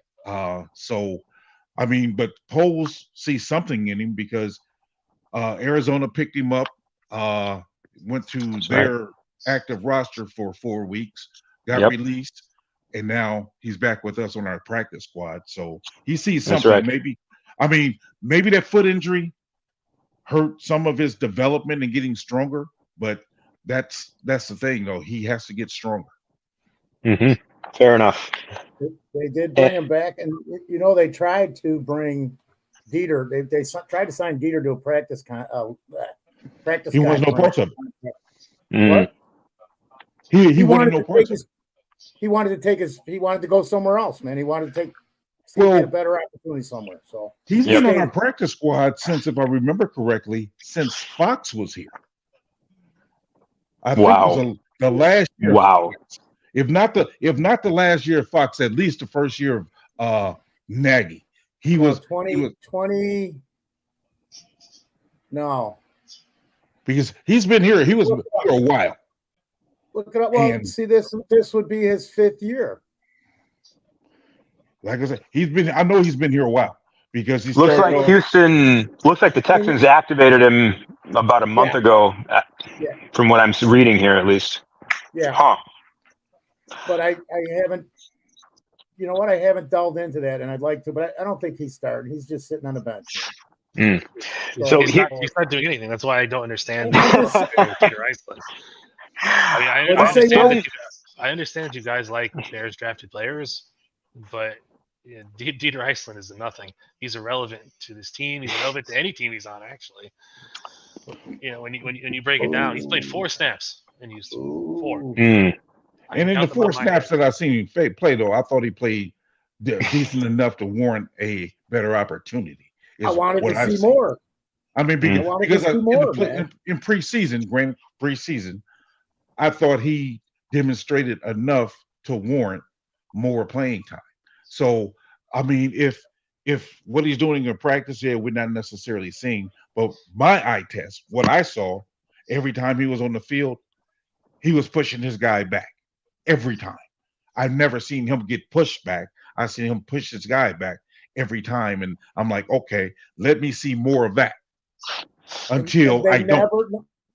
none of those plays. That was only when Fields was out. He was never got to play with Fields once, other than preseason. And matter of fact, his last preseason, he was the highest rated offensive lineman on the team. I know it's preseason, but that right there might warrant just give That's the what I'm guy saying. a little more. I mean, especially when we see Patrick and we see Whitehair and the way Whitehair is getting whipped these days. I'm sorry. I mean, he was just bad against Sorry, Cleveland. Walt. I just want to see the Bad. guy get a better chance. It's fine, but I mean, we're looking at another Sam Mustipher here with Dieter Iceland. Do you want to go through it again? Because I don't. Why you say he's like Sam Mustipher? I've never It's just seen him another- play on the field, the it's NFL another- field in a game to be able to compare him with Sam Mustipher. It's How another is one of these Sam guys that Mustipher come doing in- right that come in- now? Is he even playing? He's got more snaps than I think Dieter, but it's in He's rotation. got a lot more He's not a snaps than starter. But it's that same kind of undrafted free agent come in. He's going to be the next greatest thing, and they just don't pan out. Yeah, he was on the Bears for Nobody- how many years? He was 3 years. Nobody said he was going to be the next greatest thing. I wish he would have never took up the position center. He should have stayed at guard because right when he started becoming a center, all our guards went down. So they wouldn't play him at guard. And he did play some guard in preseason and everything. It doesn't matter, man. It's a moot point. You're right. He's done. He's not here. Yeah, I'm just tired of talking about him. He's gone. He's not coming back. No matter how much you want him to. He's not coming We back. had like one show on the guy like 10 months ago. Well, I would say he's different than Sam Mustipher in the sense of when Sam got on the field, Sam got pushed. Sam I'll let him got go. beat. Well, Whereas that's the point I'm making. Dieter, I have yet to see get beat like that. So until I saw it, yeah, I'm going to still have hope that he could have been better or he could have been something here because he never showed otherwise in the games that he played in. Whereas Mustipher, he looked like he was doing a robot at times out there, going around like this trying to find. Yeah, to me, there's no comparison. I have there's better rosters. Like there's better people you can put on the roster than Dieter. I think Iceland is better than Patrick. I think Iceland is better than Whitehair because again, I see those guys get whipped, whereas I didn't see Iceland get whipped like that. I'm just going to back it up to 2022. We're talking about grades and all that. I know he only played 62 snaps, but he got graded out at a 45.5. It's not for me. You know, if he wants to go somewhere else and he works out great, but that's a PFF grade, right? Well, that was a PFF grade. Yeah, but you were just talking about PFF grades in the preseason. It's the same thing. No, I'm asking because But yes, it is. I'd like to know what everybody around him's PFF grades are too. That's all. That's how I look at shit, dude. It doesn't matter because he's PFF to begin with, personally. Oh, you don't? I'm curious. Can you share why? I don't feel one way or the other, but I want to know. I'd like to hear why you feel that about that. I mean, I'm indifferent to PFF, just like I'm indifferent to the total quarterback rating, the stat that ESPN is using as a proprietary stat. They haven't put out the calculations to, and how often do we know that this equation is actually looked at?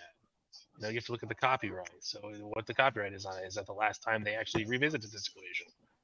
You know, so it's just I understand. So they don't actually publish their actual like the actual source of calculations, what they specifically use, huh? It's just their whatever they say kind of thing. Technically, no, because like I said, they have a proprietary system, so they don't want that to get out to other people. Huh. Interesting, man. Yeah, so it's just like another thing. It's just another number that people like to throw out, and I'm like, and like I said, you could take or leave PFF. It's a nice stat to look at, but it doesn't tell the whole story, I guess. So it's basically not. It shouldn't be used as a compelling argument for much. Yeah, it's like using a polygraph test in court. Fair enough. So I have a couple of existential questions because we were talking about preseason and the things that we have seen and observed in preseason games. At this point, do you hate preseason like I do because it seems to be a liar? That's my first question. And the reason I ask is the things we've observed with players who flash during third string football that never see the light of day in an actual regular season NFL game, and players who because we see them on television, we think, oh my God, this person actually did something noteworthy. Why the hell will he never get a snap? So this year's example for me would be Terrell Lewis.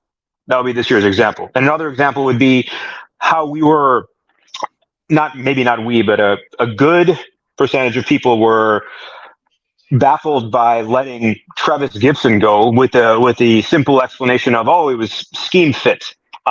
Even though his final preseason game, he did quite well. I remember strip sack, something along those lines.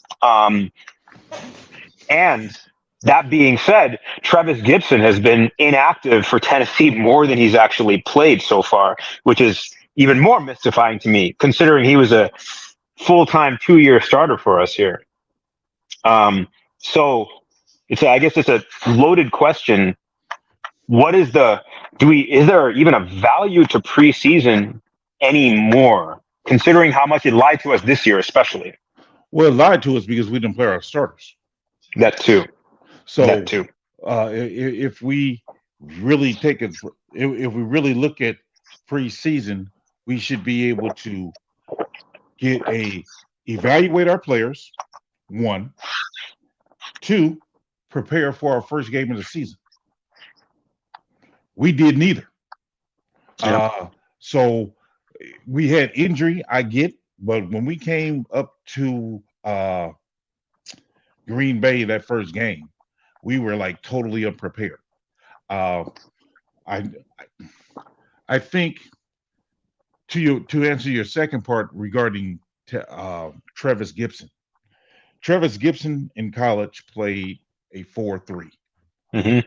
Because he played a 4-3 at Tulsa, that's what got, him playing that 4-3, we drafted him playing a defensive end in the 4-3. That's right. He got here, so he had to learn how to play a 3-4. First year here, he wasn't too productive. Nope. Second year here, he had 7 sacks. Third year here, we now go back to a 4-3, and he wasn't as productive. So they said he wasn't a scheme fit per se. And my thought is that's what he played in college. He was he was a scheme fit. It's just he probably needed to take get his feet up under him again to get back into it. But here's the other thing. I think they said that he didn't do a good job of setting the edge against the run, because I'm a major fan of having our own drafted players. We drafted Travis in the 5th round, so I would rather have Travis on the team than to have Rasheem Green. Green, see you, buddy. Do you, man? But give me Travis, because I like the fact that he was our own player. So I would rather have him. And he did too. If you hear him talk, how you could see his passion, man, and I appreciated that about him. Oh yeah, that's the thing. When you got a rookie coming in here, their eyes are wide open, so they have a sense of kinship to this team because this team drafted them. So therefore, I'd rather have a guy who's going to probably put it on the line for a team that drafted him, as opposed to a guy who's just coming in here, might be here just a year. Because if you're anything like me, when the Bears draft players, I go on their YouTube and look up every single one of them they drafted. I go through their backstories. I go, man, where they from? I do all these things. So then to just see them walk out the door and you bring in this other guy and he's only here for a year and he's not really a major player, because case in point, Sweat. I'm not going to never say, oh, I'd rather have Travis Gibson over Sweat. No, give me Sweat because he's good enough. But I'm talking about these marginal players. So if you got a marginal player like Green, give me a marginal player like Gibson, who has shown me that he could get 7 sacks before. He's shown me that. And he was very productive in college as well. So I would rather have him. And does it also baffle you, though, that he's sitting there inactive for Tennessee for literally half the season? Probably, I think, week 6 onwards, he hasn't played. Something like that. I know his first game there, I think he got a sack. But, exactly. But that's what I'm saying. They playing a 3-4. And it makes me wonder, is he really better at a 3-4? Maybe. Yeah. Why did he sign with them? If he would have known that as he was, we'll just say, I'm sure people were looking out for him. Let me answer that question for you. Money. If you don't have a job, somebody offer you a job, you're gonna go. Fair. So yeah, I get it. People got mad at McMichael for going to the Green Bay way back when.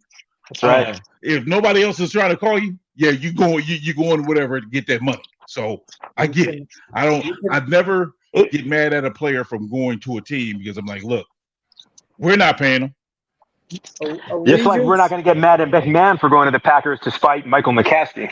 And getting a ring. That's right. That too. Allegiance is the NFL, not for long because you can't have it. It's a business. Not today. Right. No, you're really right. Difficult. I mean, look at you got a few guys. Take even Urlacher. He had offers. He could have went and played, even though he couldn't have played. But there was places he could have went. And there was a thing in the chat even about Whitehair, and I'm going, yeah, he's gone from the Bears. But I bet you he'll be on a team where some veteran voice there's going to be a team that's going to pick him up for veteran voice somewhere. Watch. Yeah, but the thing about he's got experience, and sometimes the experience and the experiences. Every team's got a better presence in the locker room, whether they're. I hear you. And that's where Patrick's value is too. To be honest, Patrick has two values. One is that you said hype man. He is. I love watching him in post game videos when they're celebrating wins. He's always front and center. You can tell he loves everybody. They all love him too. That's not a problem. Up, man. You saw his mic up. You saw his mic up. I did not. I probably should. You got to see that. It was entertaining. I'll definitely check that out. The second place he's valuable, and I don't know if you guys picked up on this. He's not. I don't say he's valuable in the trenches. He seems to have more value in space. I don't know if we watch the successful end arounds or even maybe tosses where he does get out in the open to the sidelines.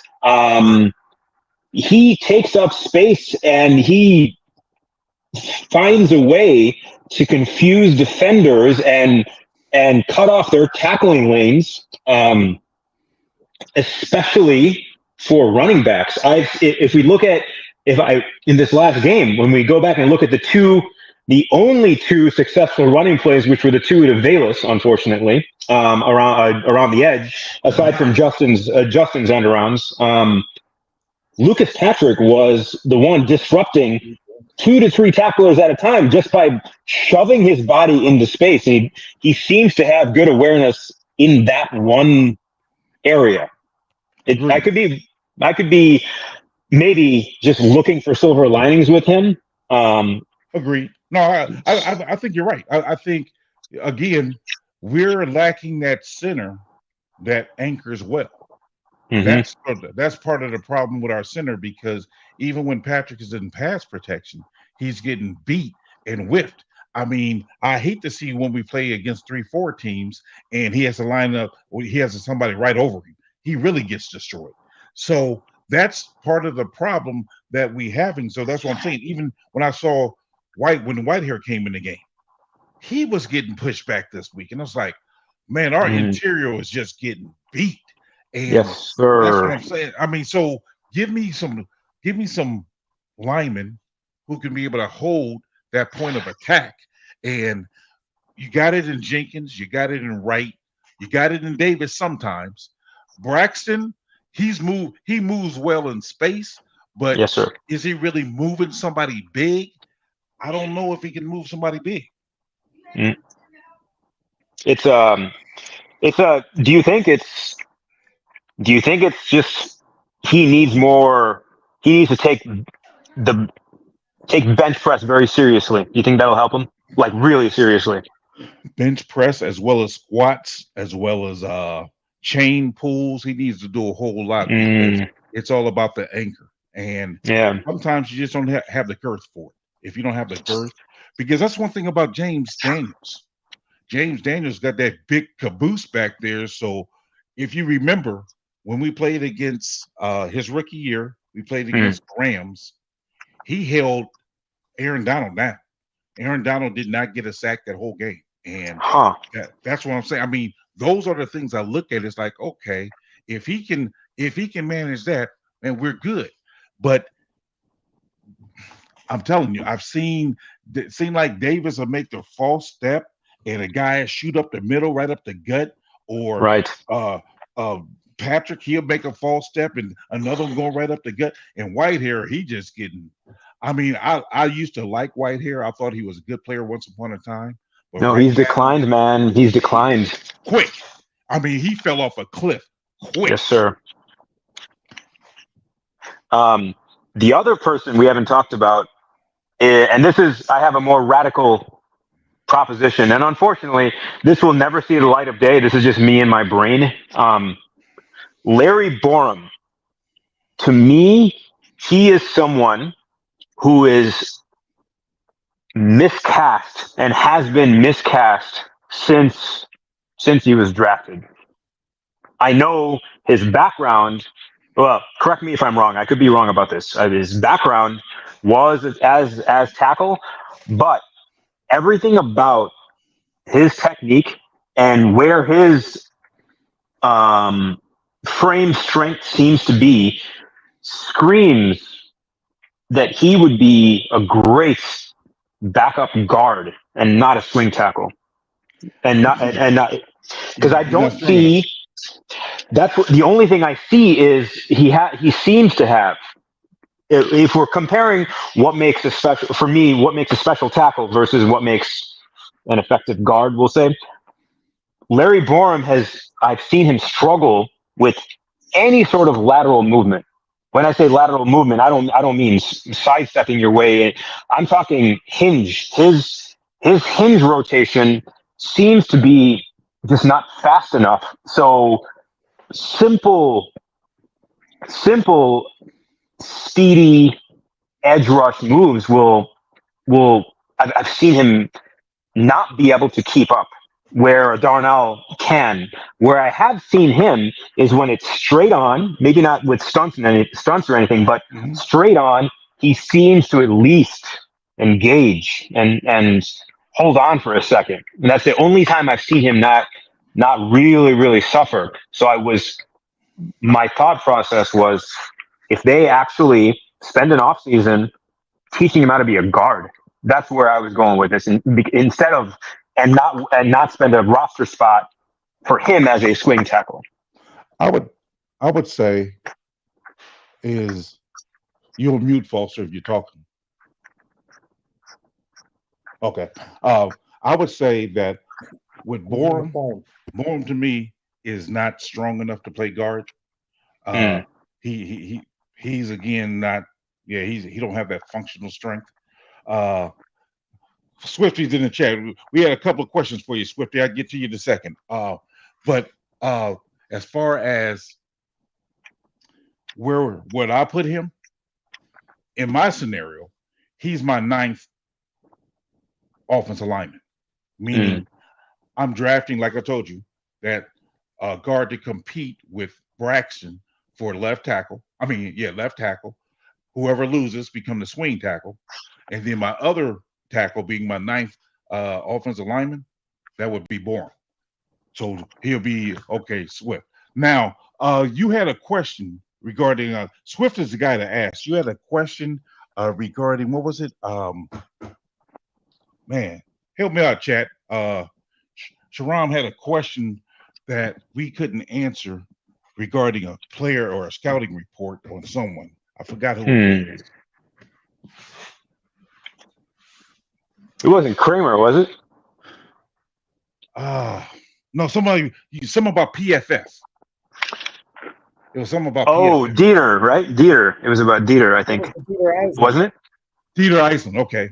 Swift. What was your impression of Dieter Eisen is as far as playing center for us?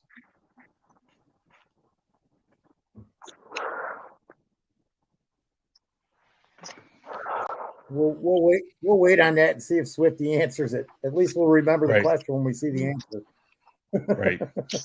All right. If I may, I have another question to ask you, gentlemen. Then now this is the other side of the ball. We brought his name up once. The case of Dominique Robinson.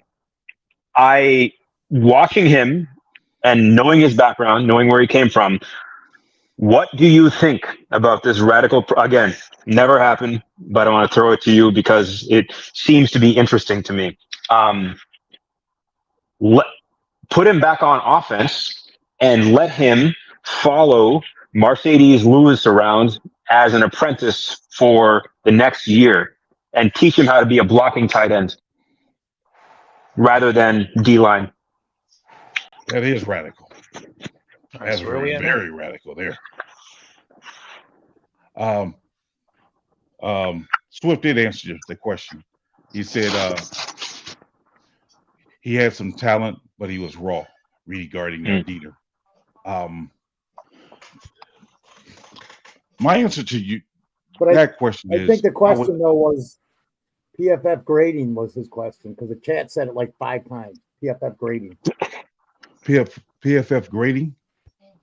Yeah, remember we were talking to Walt. Him and Walt were talking about the PFF grading. So we might have. I don't know. Sorry. Oh, how do we go? How do they go about grading a lineman? Yeah, Swift. That's what. I'm sorry, Swift. The question was, how do PFF go about grading their offensive linemen?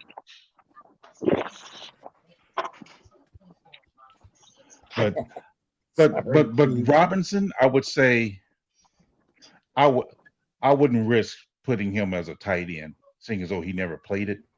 I would say the best thing for him is to keep going where they got him going. Maybe he can learn something from Sweat. I think he'd be a good example for him because he is raw. But as far as a tight end, the one who I thought they should have converted to tight end was Javon Williams. Oof. He had the size, man. He had the size, and he wasn't afraid of nobody. If nothing else, he wasn't afraid. He could block. He had the size. He had decent speed. Had nice hands. Yes. He just wasn't the greatest of wide receivers, but I thought if they could have worked with him, he probably could have turned out to be a decent tight end. It's good. A la Macy Brooks. Remember him? That's from back in the 90s. He was, except it was reversed. He was a tight end that converted to wide receiver. That's what it was. Wow, I don't even remember him. Number 86, I want to say. I don't drink alcohol anymore, so I remember all these damn things from 25 years ago. I know the feeling, but now I'm starting to forget him again. And I asked that Dominique question because Big Cat Williams, that was my frame of reference. Yeah. He started with defensive line, moved to offensive tackle. Yes, believe so. Yes, sir. Yes, he did, and he was a beast, man, for a long time. He was. Yep. I know Dominique played receiver, I think, a year in college. Right. Because if I remember correctly, he played 1 year as a quarterback, then got moved to receiver, and then 2 years as a defensive end. So Mark Kazak is asking a question of, he's stating that he was a receiver in college. I mean, he was a receiver, but I don't know how productive he was or how good he was. I mean, he asked to change positions if I remember the story, because he wasn't getting any playing time or he couldn't get on the field, something along those lines. I could totally be making this up, but that's what I recall, something like that. He has good measurables for a defensive end. Like I said, yes. My route for him would be follow Sweat around. Follow Sweat, learn his technique, and go from there. Because he has, if I remember correctly, I think, didn't he get a half a sack last week? Did he? Or at least he was in on a sack. I mean, they probably didn't credit him to it because I've seen him on the quarterback. It was a while ago. You said it was a while ago? Yeah, that he got that half a sack. He got it. Was that week 1? Was that the Packers game? I don't know. Let's see. I thought he was at the quarterback this past week too. I thought he was. I could be wrong, but that's what I'm saying. Well, you had a lot of sacks to sift through, so I don't blame you this past week. Yeah. So yeah, Denver. That's my take. Was the half sack. Well, I'm sorry. What'd you say, Walt? It was Denver. That was the half sack. Okay. Denver game. Yeah. So it's been a while. I'll keep it quick, man. Easy for your question, Shiram. I would Peach. I think I would just keep him where he's at and see if because he has been in the position so long and he's so short, and he's actually built well for the position, time wise, and so I don't know. Look at where he was picked, and it's about growth, man. Poles know this. He's got time. Maybe that's the guy he is grooming. I don't know. I'm just saying it could be anything. He body wise, beast. And the only thing I brought up earlier, and I brought this up a few weeks back, probably a month ago, was seeing if Jatiri Carter could play center. That was, I don't know if you remember that. We had a brief conversation on it. Somebody else had talked about it too. No big deal, but whatchamacallit?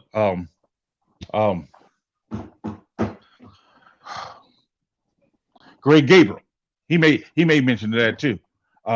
Moving Carter to center to see if he can play center. But if you remember, Foster, remember Mark Anderson? Remember Mark Anderson?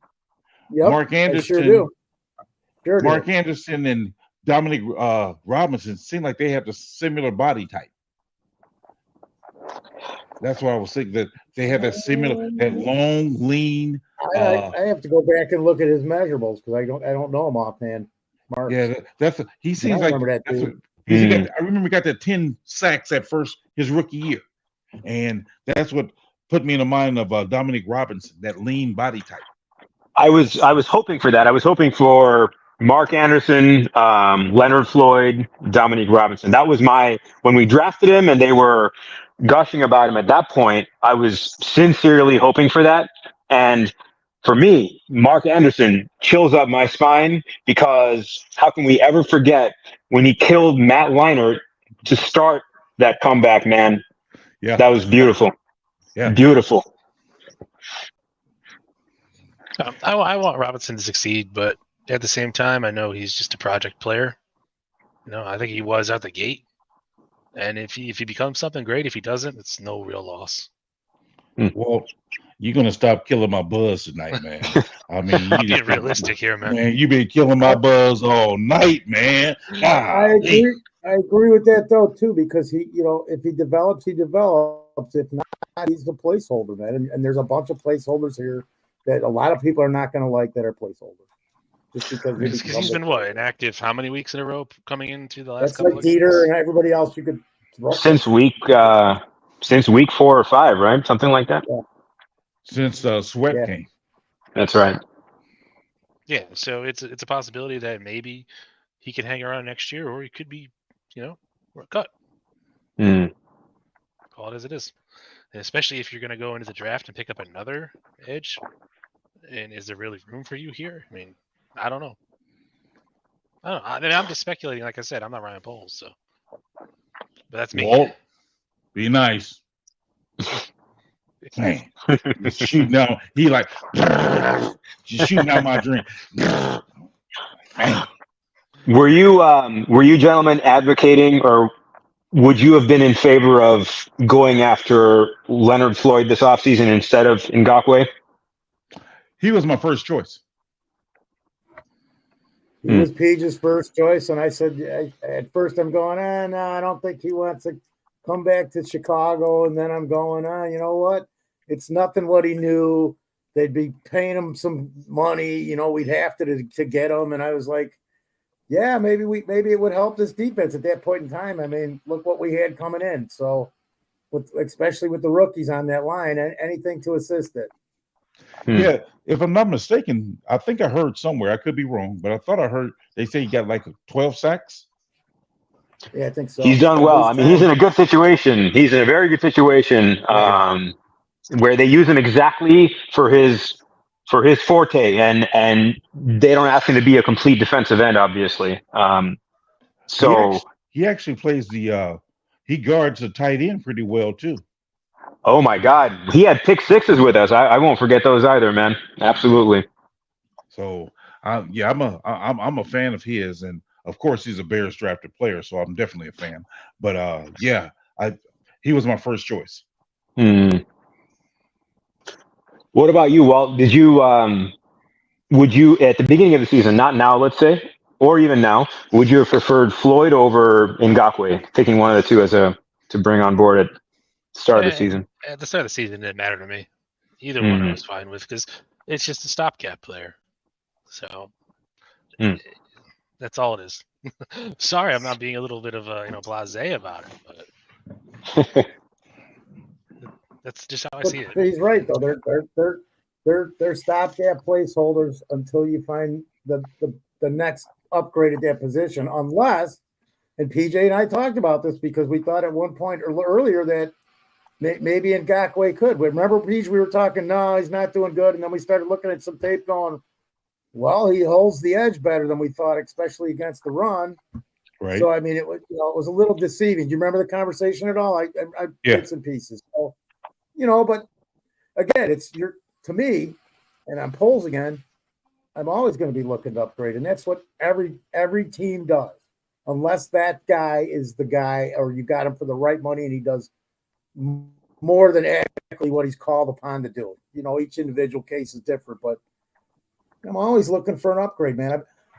For 30 years, every Wednesday, I would come home and go through the WAN ads because they came out every week Wednesday where they had like a massive thing, right? Looking for a career.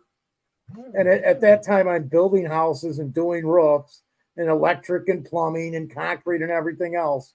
But the whole time I was doing this and making money and my kids going to school, I was still looking for that career job. I did it for 30 years every Wednesday. Swear to God. Never found it. Wow. Walt. I might have had it the whole time and didn't know it. Santa said he's going to take you off the list if you keep on shooting down my dreams. Oh, man. PJ. I'm just saying. Well. I don't know what else.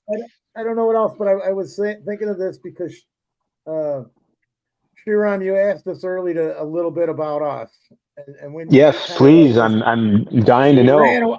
We ran away from that, man. So I'm gonna just give you a little bit, and I did, man. I'm the father of 3 kids, and I was in construction my whole life since I was like 17. Actually, I started doing roofs when I was 9 because of my damn uncle. Oh my God. I've done that, and I've led a hard life, man. Construction guys, we tend to work hard and live hard. So that's why I look like I'm 70 and I'm only like 49. Shut up, Pete. I don't know you enough to know which part is sarcasm and which part you're being dead serious about. Put it this way. When Moses parted the Red Sea, he was on the other side fishing. Wait, we're talking about Moses Moreno, right? No, we're talking about Moses going with the 10 Commandments. No, this is all about fun, man. I mean, seriously, I raised some really great kids and great family. Blessed man. I'm glad to hear it, man. God bless you for that, and wish your kids and you guys a very, very long life. I was a big drinker, dude. I quit that like 15 years ago because I just. Oh shit! What year? 2008. Ah, okay. My last drop of alcohol was December 22nd, 2007. So it'll be 16 years coming up shortly. Congratulations to both of you guys. Thank you. October 18th, I think, was the last time I drank of 2008. What? Cool. Your last drink was my birthday? That's crazy. Go. There you go, man. How funny. That's a higher power involved. No doubt. So are you guys all based out of Chicago then, or Chicagoland? No, I'm Central Illinois. Chicago. Yeah, I'm Central Illinois. Nice. I think I'm like 40 minutes from Foster. Yep, he's close. Mm-hmm. Oh, yeah, very He's cool. Smart enough not to go by Foster's house. He don't want to end up behind that panel. Smart man. Yeah, well, the problem is Walt invited me to his, and I'm taking him up on it one of these days, brother. He's gonna show up and knock on my door and like, Hey, How funny. Peach, some guy with a beard here. Peach, remember how Cliff was always cooking stuff and we'd get pictures and we'd be sitting there and go, damn it, I'm hungry. Cliff, stop doing this at midnight. Well, Walt sent pictures too, dude, and he invited me over for one of them meals. You can best believe I'll be showing up. I'll be on my best behavior too, but I'll be showing up for that meal. The offer's on We the talk table, a lot Foster. of You just call food me. too, man. We used to talk a lot of food, Shiram. I don't know if you know. So. Oh yeah. Go ahead, Peach. You don't know if I what? Sorry, can you were cutting out. I couldn't hear the last thing you said. Me? I was just talking. Yeah, about, I could. You were. I think it was probably me, but I couldn't hear the last, like your last two sentences. I forgot. I might have hit mute. Even I don't remember, dude. We used to talk a lot of food here. Food was a big thing, man. Because you sit here and we talk about the Bears all night, and with these guys, man, you know, it starts at 8 p.m. Central, right? I look up, it's 2 or 3 in the morning, and you're starving because you've been bitching about the Bears or whatever all night. That's insane. It's Hey, fun, we're burning a lot of calories with the amount of speeches and rants we're going off of here, so we will need to eat afterwards. And I tell you what, if you guys are ever downtown, I live like near the United Center, like I said, please reach out to me and let's grab dinner or something. That'd be wonderful. Cool. Sure. I appreciate the invite, man. Thank you. Yeah. Of course. Absolutely, man. I'm marking it down. You're buying, right? Please do. Man, he's gonna show up at your house tomorrow. Hey, asking do you need a new roof? If you know about Indian culture, then you'll know. I'll say yes. Would you like some coffee? Please come on in. Well, he's gonna ask you, do you need a new roof? That's what he's gonna ask you. I won't say no. I won't say no to that. I know enough. My Indian friends that live here in Chicago are all in India because they don't come back here till like March, the fuckers. Smart, very, very smart. Because in India, depending on where they are, the average temperature in December will be like 92 degrees low. Oh my goodness. Yes, sir. It's a beautiful, sweltering tropical deal over there in the wintertime. Wow. Yes. Yeah, are the tigers really bad over there? I've been to India. I've been back to India about 20, 25 times since we came here. I've still yet to see a tiger in India. Really? Okay. What about snakes? But he could go down. He could go downtown to one of the zoos and see them. Yes, exactly. If you came to India and said, "Show me a tiger," I'll take you to like the nearest zoo in my hometown out there. Okay. I have a feeling they're probably not as wild. Or what's the opposite of caged? Free, we can say. Yeah. They're just not. They're not as free as maybe they once were a couple of maybe centuries ago. But if you come, you should come to India anyways. If you've never been, you should visit. Totally mind-opening place, and you'd love it, I think. What is the weather? If it's 92 this time of year, what is it in July? Another 10, 12 degrees more on the average. In my hometown, we don't go outdoors in the summertime. If I go to vacation in July, to India in July, we are basking in air conditioning. I'll just say. Man, that's hot, man. That's yes, hot. Sir. Yes, sir. If nothing else, though, if you're into yoga, you don't need to go pay for hot yoga classes. Just go outside and do yoga, and you're already all set. Ooh, yeah. That's rough. Do you guys like Indian food? Tell me that. I tried it. Can't say I've had it.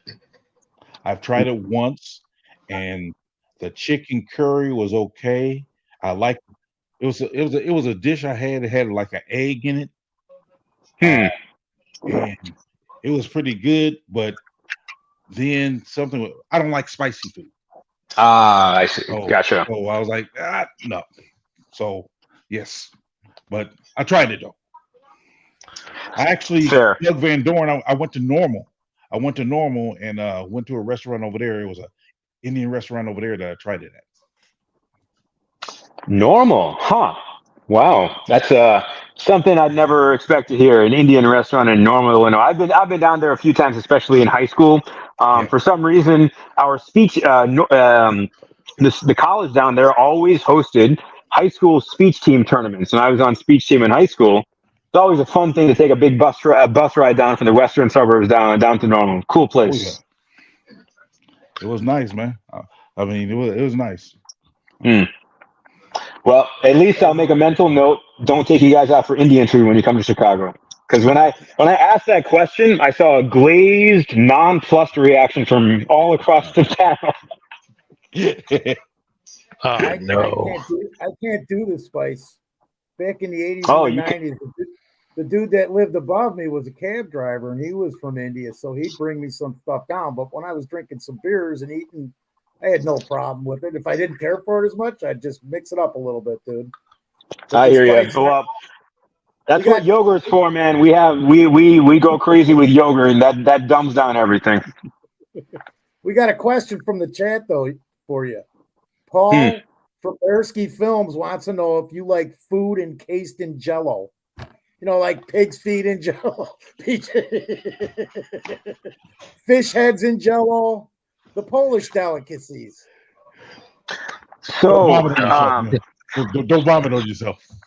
as a vegetarian, yes, I love all that shit. Absolutely. Okay. What's this guy doing here? Who is this guy?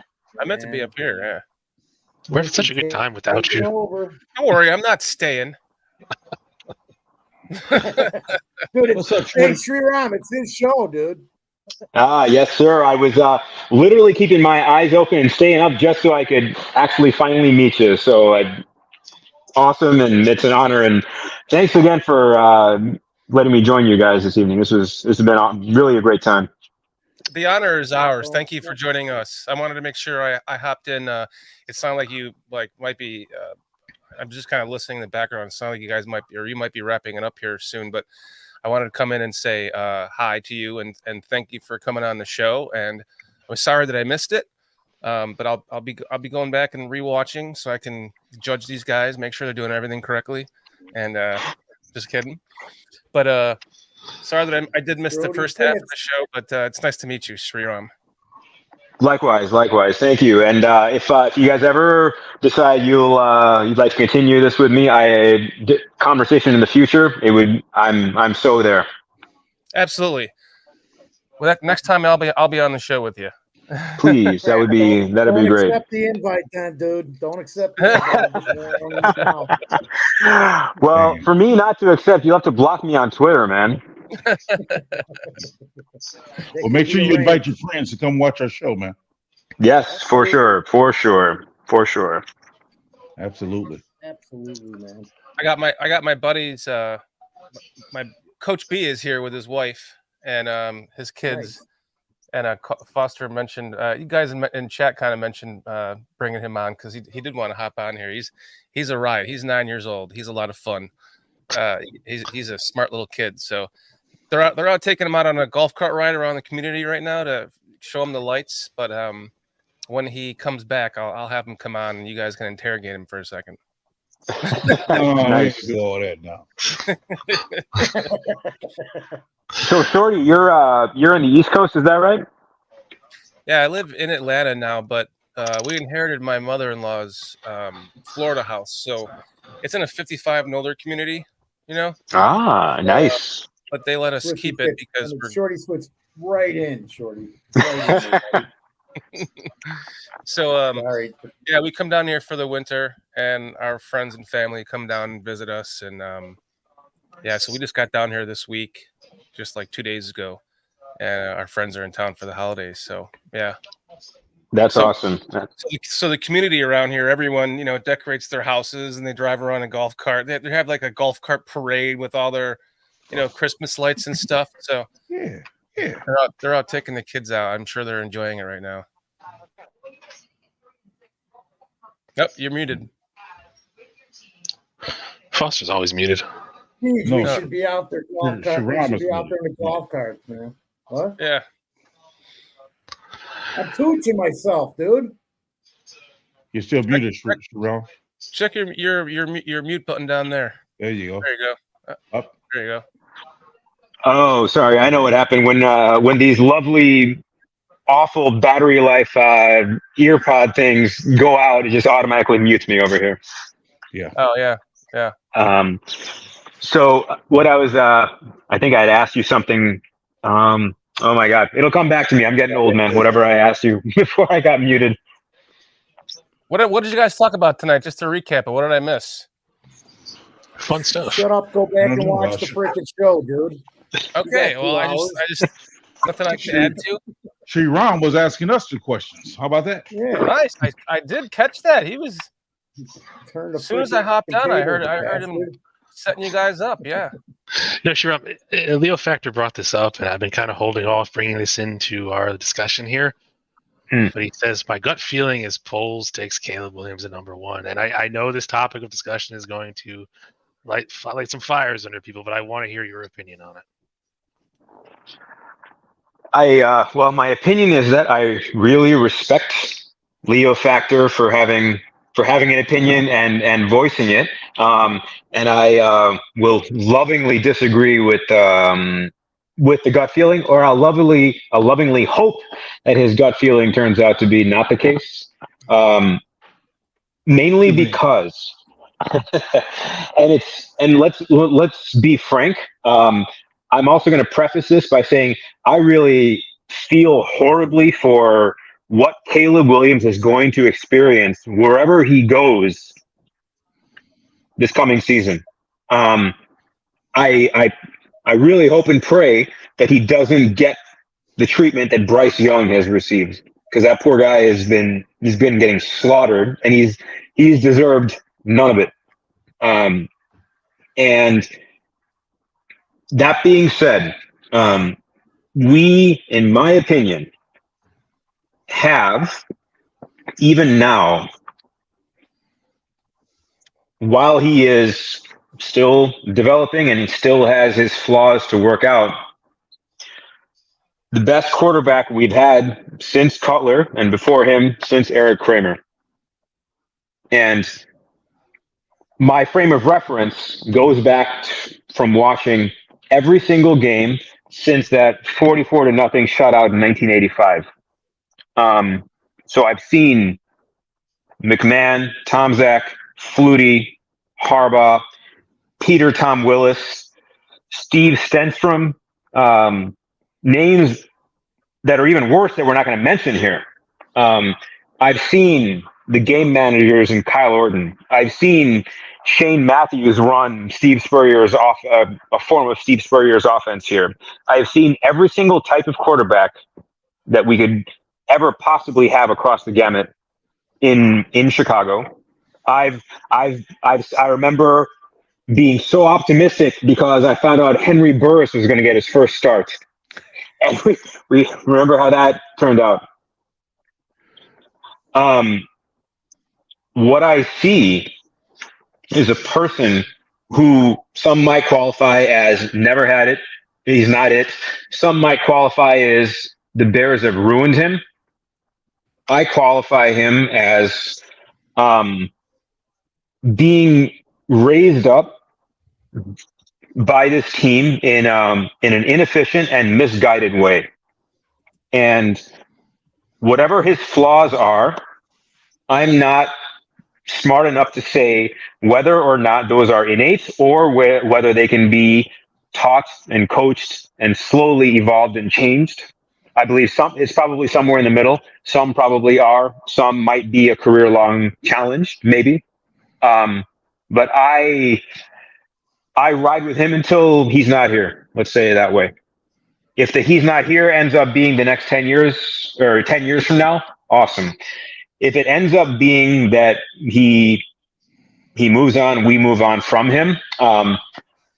Fortunately and unfortunately, Ryan Poles has earned my respect, which means I trust what he is going to decide after thinking it through, like he seems to have done for every decision that's maybe not named Claypool.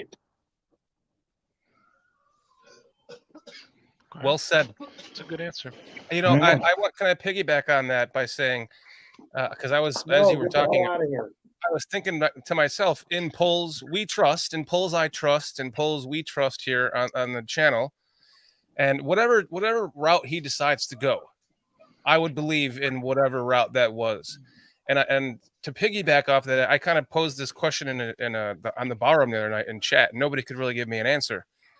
Name me a first-round quarterback who was drafted by their team and then failed, and they failed on that team or didn't live up to expectations, and then they were traded and became a superstar on another team. So if he got traded, in other words, if Poles decided he wanted to move on from Justin Fields, then I would trust in him, because I really wouldn't be able to see him being the first quarterback to become a superstar on another team after being traded. So if he wants to go with Caleb Williams, then I would believe in him in his decision to do that. I believe in you. I do see that we had a sighting of the Judah tribe, so he will no longer be with us. You know, but I'm going to look at it this way. And you know, Did I? Can you enlighten me? Did I miss something about that? About whoever you were talking about? I'm not going to get into it. I'm not going to, it's just somebody. Who, it's something bad, huh? Yeah, it's okay. Fair enough. It's not worth my time and my carbon dioxide I'm expelling talking about this. Fair enough. So, but don't even want to give him the credit for even mentioning it anymore. Okay. I've already done too much. Don Burr sighting, only a lot worse. I don't know if you know if Don Burr is Shiram. No. He's a Lions fan that likes to hang out in all the Bears chats and troll. So yeah. Oh, gotcha. Is what it is. He's a But closet the way Bears the way I look at this whole debate with the quarterback and going with this quarterback, the next thing is it's like when management comes in and gives you a pizza party. It's a cop out to the bigger problem with the organization. And we have some problems in the organization. And if we don't address those problems, it doesn't matter if it's Justin Fields or Caleb Williams or Drake May or Jaden Daniels or whomever they bring in. It's still going to fail. And if there's a good scene in the movie Gettysburg, you should look it up. Sam Elliott is playing John Buford, and he's talking to his subordinate, and he's saying, I'm going to paraphrase. It says, I've never seen anything as clear as I do now. And he's like, there's some times where all you can do, you come into the battle knowing it's going to fail. And the only thing you can do is help it fail, and you can't stop it. And I think that's where Justin is right now. Luke Getsy he's not the guy. We figured it all out. He's not the guy. And it's disheartening for, a player of Justin's caliber to where he's stuck with this, and he's got to eat all the abuse that comes in with it too. From his coaches, from fans like us, from the trolls on the internet. It's special, and I think he's a special talent. I think we're forgetting that. And like you brought up Bryce Young. Bryce Young could more than likely be a good quarterback somewhere. Hell yeah.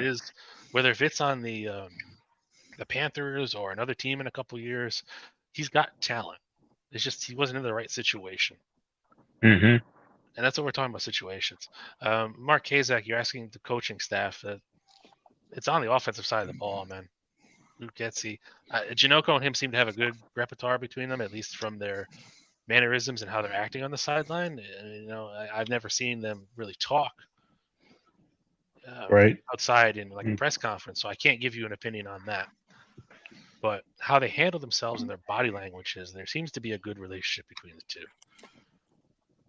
And it's just that Flus, I know you like the guy Luke Getsy, and I know you mentioned that in your press conference that he's your friend and he does all this stuff, but there comes a time in any professional setting that if you can't do the job, you got to go.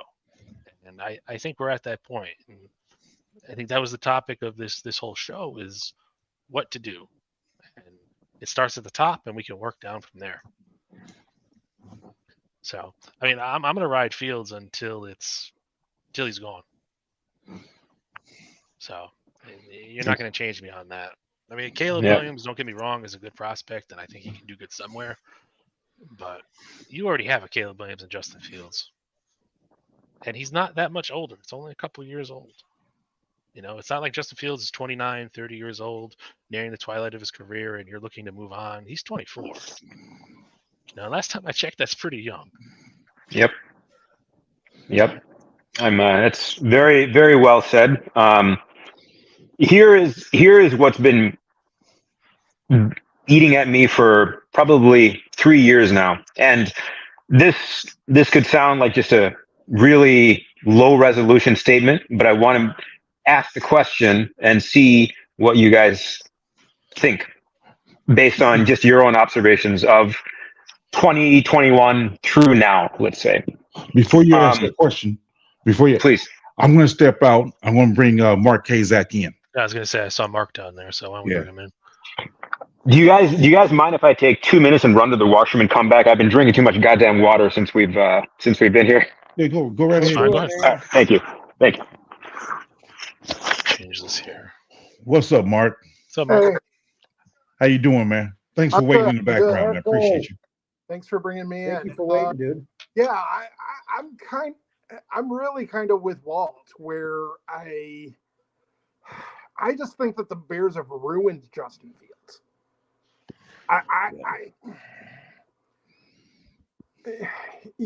And until we can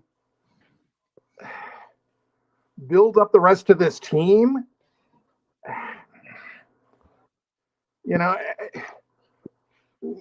I hear people talking about Caleb Williams, and yes, maybe Caleb Williams can be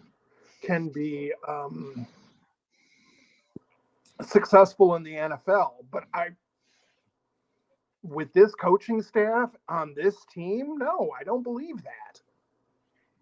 Not at all. Mm-hmm. Agreed. Yeah, I mean, I think ruin's kind of a strong word, Mark. There, Well, I don't think he's to that point yet. No. I think he's easily salvageable. I hope I'm wrong, but I think it's ludicrous. Don't ruin a guy like Justin Fields. He's going to give you a hometown discount. If I'm Fields, I'm not giving you any kind of hometown discount. Not the way you've,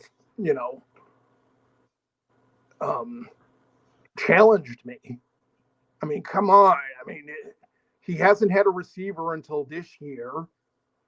That's And then he lost Mooney this year. So, yeah, he hasn't had wrong. really a good offensive line, really ever. I mean, yeah. I mean, I hate to say that because, Tevin Jenkins could be good. Is good if he can stay healthy, and Braxton Jones, I still have hope for, and there's pieces there, but Whitehair and Lucas Patrick have been terrible.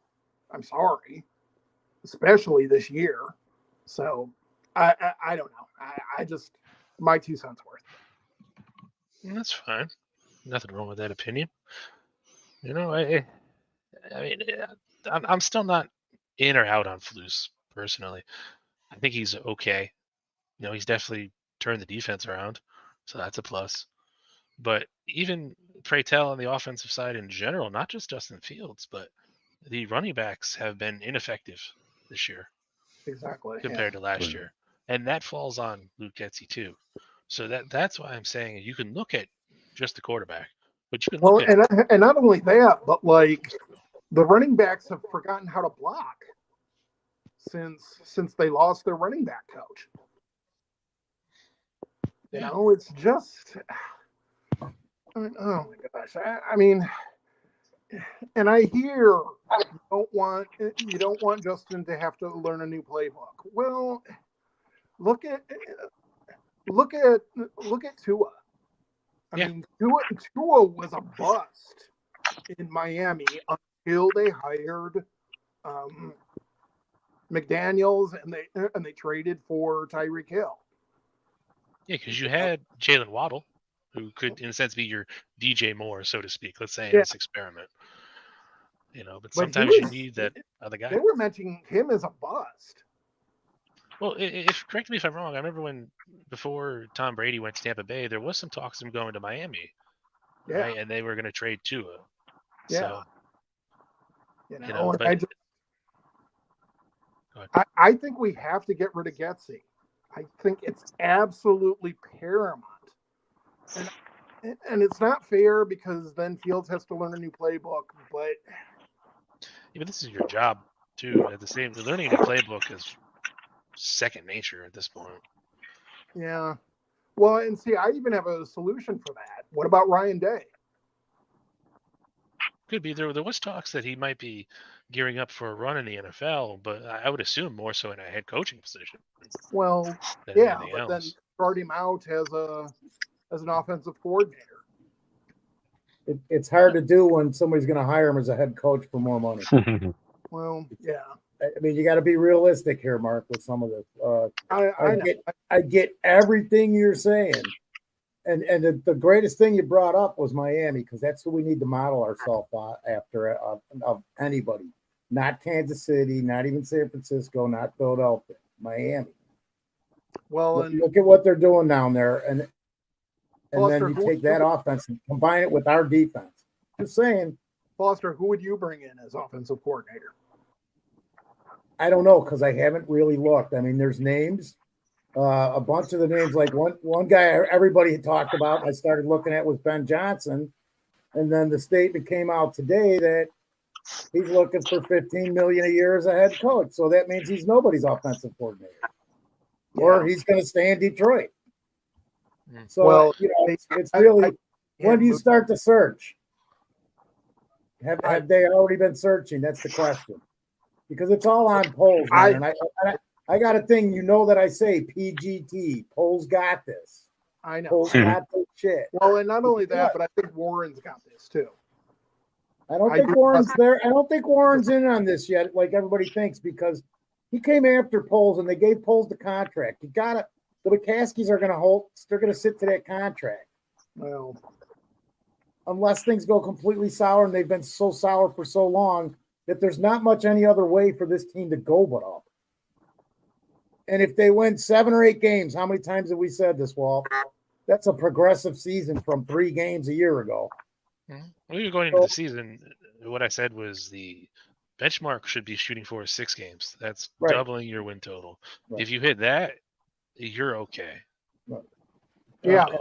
Can we really see that? 7 or 8, man. Easy, I mean, how many winnable games did we have this year? There were a good amount. We haven't. I mean, not objective, everybody. Hello there. Hi, Jacob. Hey, Jacob. Hey, Jacob. It's Jacob, right? Go ahead. Ask him about Justin Fields. What's going on, Jacob? Who's your favorite player? Mooney on the Bears. Mooney. Yeah. Who's your second favorite player? Who's your favorite player on defense? Oh crap. That's my answer too. Oh crap. I don't really have a favorite on defense. No, not even Sweat. So you been watching Sweat at all? Sweat. No Sweat. We got Sweat. You got any questions for us? Huh? You got any questions for any of us? No. I got a question for you. Did you watch? Have you watched all the games this year? Like towards the end, I have, because I don't have the time to watch all of it. Oh, gotcha. Atlanta game last year. So last year I went to the Atlanta versus the Bears game. Ah, lucky guy. Yeah. Was it?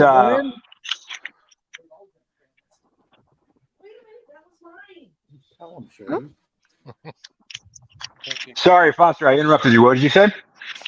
I didn't say anything. I don't No, know. Foster asked you a question, and I totally interrupted him. No, I don't remember what I was gonna ask you. Well, first of all, was it a good game? Did you enjoy it? Yeah, it was a good game. That was the game where they could have come back last minute, if I remember correctly.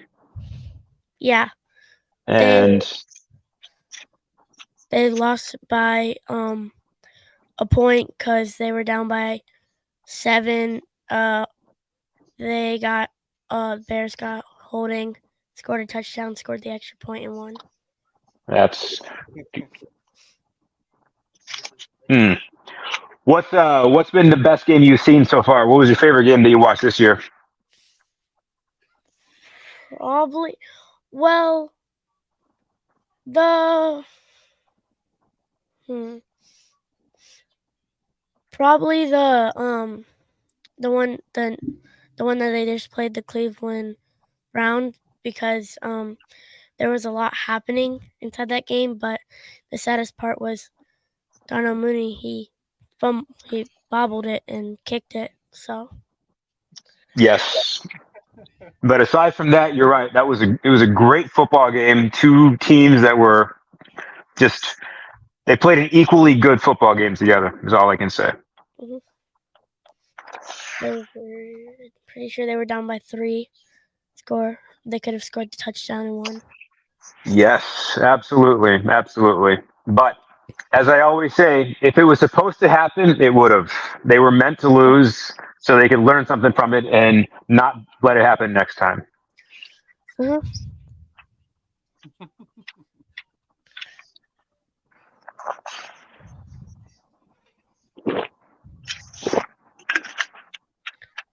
else we got, man? Nothing really. No? You excited for Christmas? Yeah. Yeah. Have you been a good boy? Because I don't know if you know who I really am. Not Santa. Oh man, the jig's up. No, but he is coming through the roof. You know that. Yep. And then I'll fix it for you when I'm done.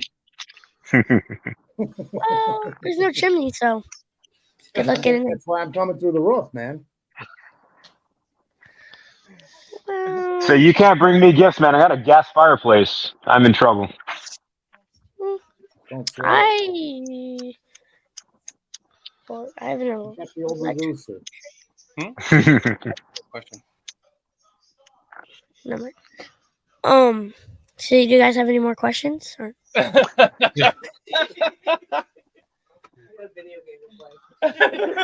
Jacob, who's your? I got a video game to play.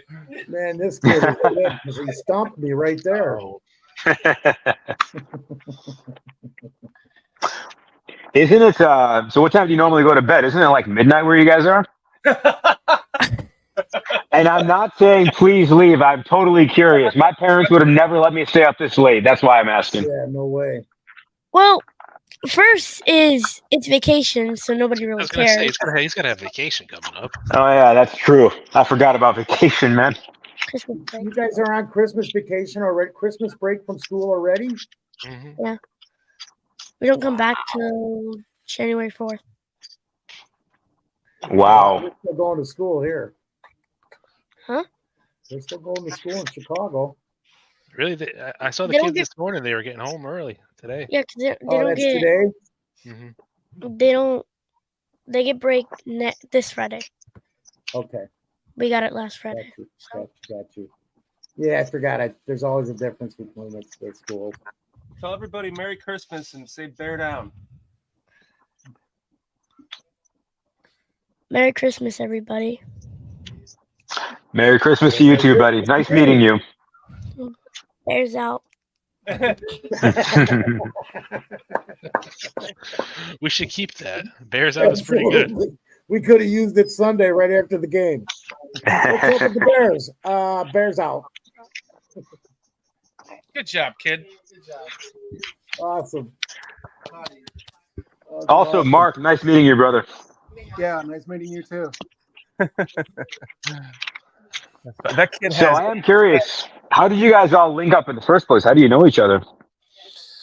I went to high school with his father. We're like best friends. I have a couple of best friends. He's one of them. And he moved to Savannah like 15 years ago or more. And then when we moved to Atlanta, we like rehooked up. So now they're only like 4 or 5 hours away. So cool. We try to see each other like every 3 months now. So it's pretty cool. And that's really nice. And Jacob, dude, that kid has a cannon. Does he? I mean, a cannon. He's got a Jay Cutler arm at 9 years old. Wow. He can throw a football like 30 yards.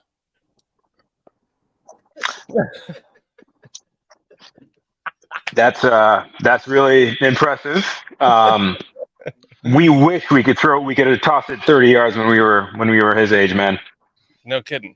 Yeah. Well, you know what, Dan? At least he can throw it farther than Tyson Bagent. Oh. Valus Jones would argue that one with you, my friend. It's What's just up, too Mark? good. Oh man, that was a good one. Touche. Guys, I'm gonna hop out and hang out with my friends though. I really just wanted to come in and say hi and meet you, Shiram, and thank you for joining the show tonight. And apologize for missing it with you. And dude, love to have thank you so much as well, brother, man. This was really awesome, and all I can keep saying is keep thanking you, and probably thank you next time as well till I'm blue in the face. Absolutely, man. It's awesome to come out and talk Bears, isn't it? Just for sure, man. For sure. We're almost absolutely like therapy sessions sometimes, you know. So 100%, so much better than all my uncles who have been done with the Bears for the past 20 years. So after with them, it's I didn't feel like watching the game, so I didn't bother. That's what it's become now here. So This has been great. Well, guys, sorry to crash your show tonight. I didn't mean to interrupt you. Mark, great to see you again. Yeah, good to see I'm going to hop out and hang out with my friends. I only have a couple of days with them, so I appreciate you guys taking care. You already said that, man. Get off the show. All right, I'm out of here. Later. Merry Christmas. We'll see you next week. Good night, brother. Merry Christmas. Happy birthday to me. The important thing. Take care of the important thing, Shorty. Happy birthday to me, too, by the way. Oh, shit. Today's your birthday. Oh, my gosh. Happy birthday. No, Christmas is my birthday. It is. Oh. So your present's in the mail, man.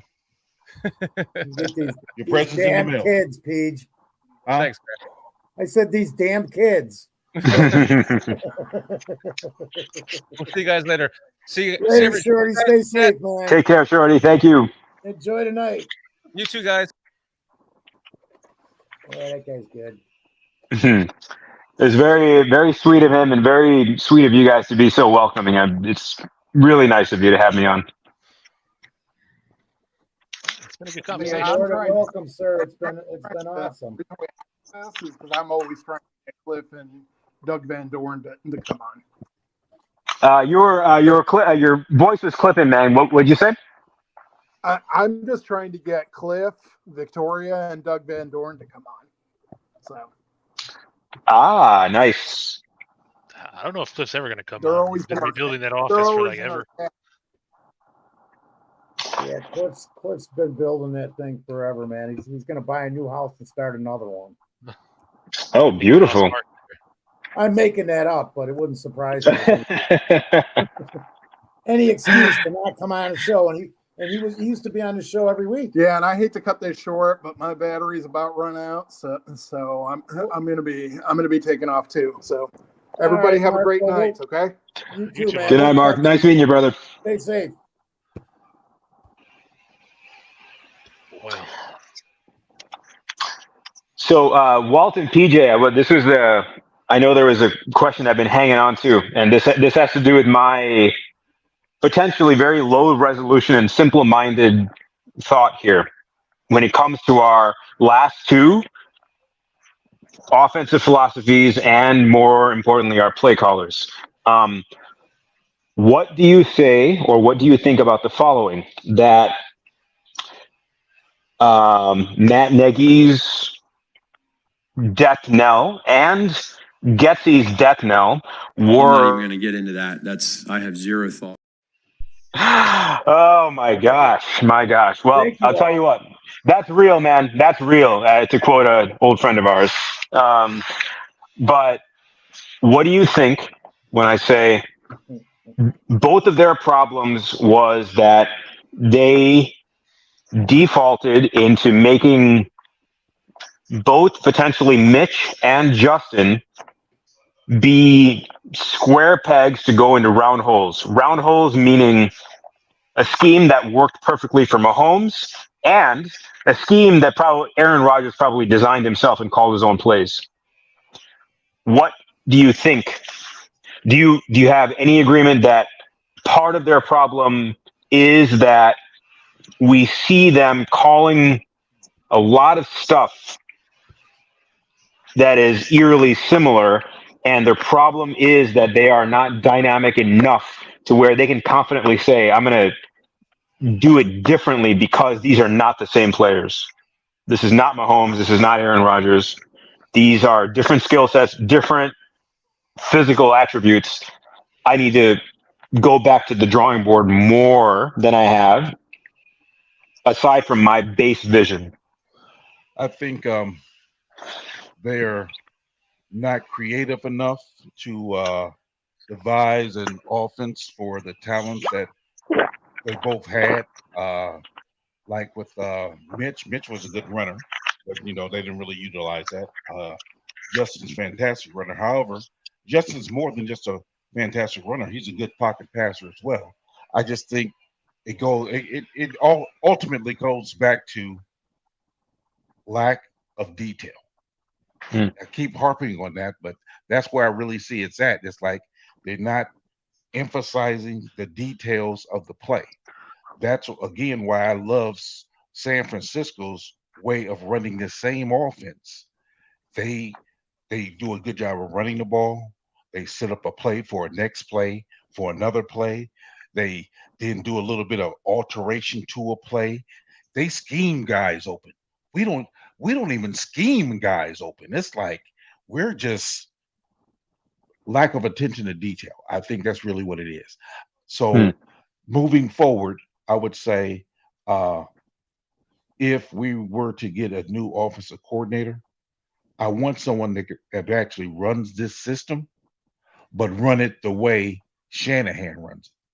So my top coaches that I would want for the Bears, not that it's possible, but Shanahan's number one. Number two is the guy in Los Angeles Rams, because they run this. Because I don't want to start all over again, and because I think with the right offensive play caller, we can be in the playoffs next year, fighting for a Super Bowl. That's how. If we stay with Fields, draft the necessary pieces, get the right offensive play caller, we can be in the playoffs fighting for a Super Bowl. I really believe that. So I would rather keep this system in place to where we ain't got to learn a whole new system, but get a coach that's going to hold them accountable, make them pay attention to detail, and run the ball. So you couldn't have said it better. Couldn't have said it better myself. And the hidden part of this, very few talk about it because, unfortunately, what I told you guys before even the show, those of good energy will uplift and look for solutions rather than we'll just say bitching and moaning all the time and look for the next shiny object, we'll say, that they can then butcher eventually as well. Justin's background is tailor-made to be someone who's disciplined and can take direction and wants it. He was raised that way.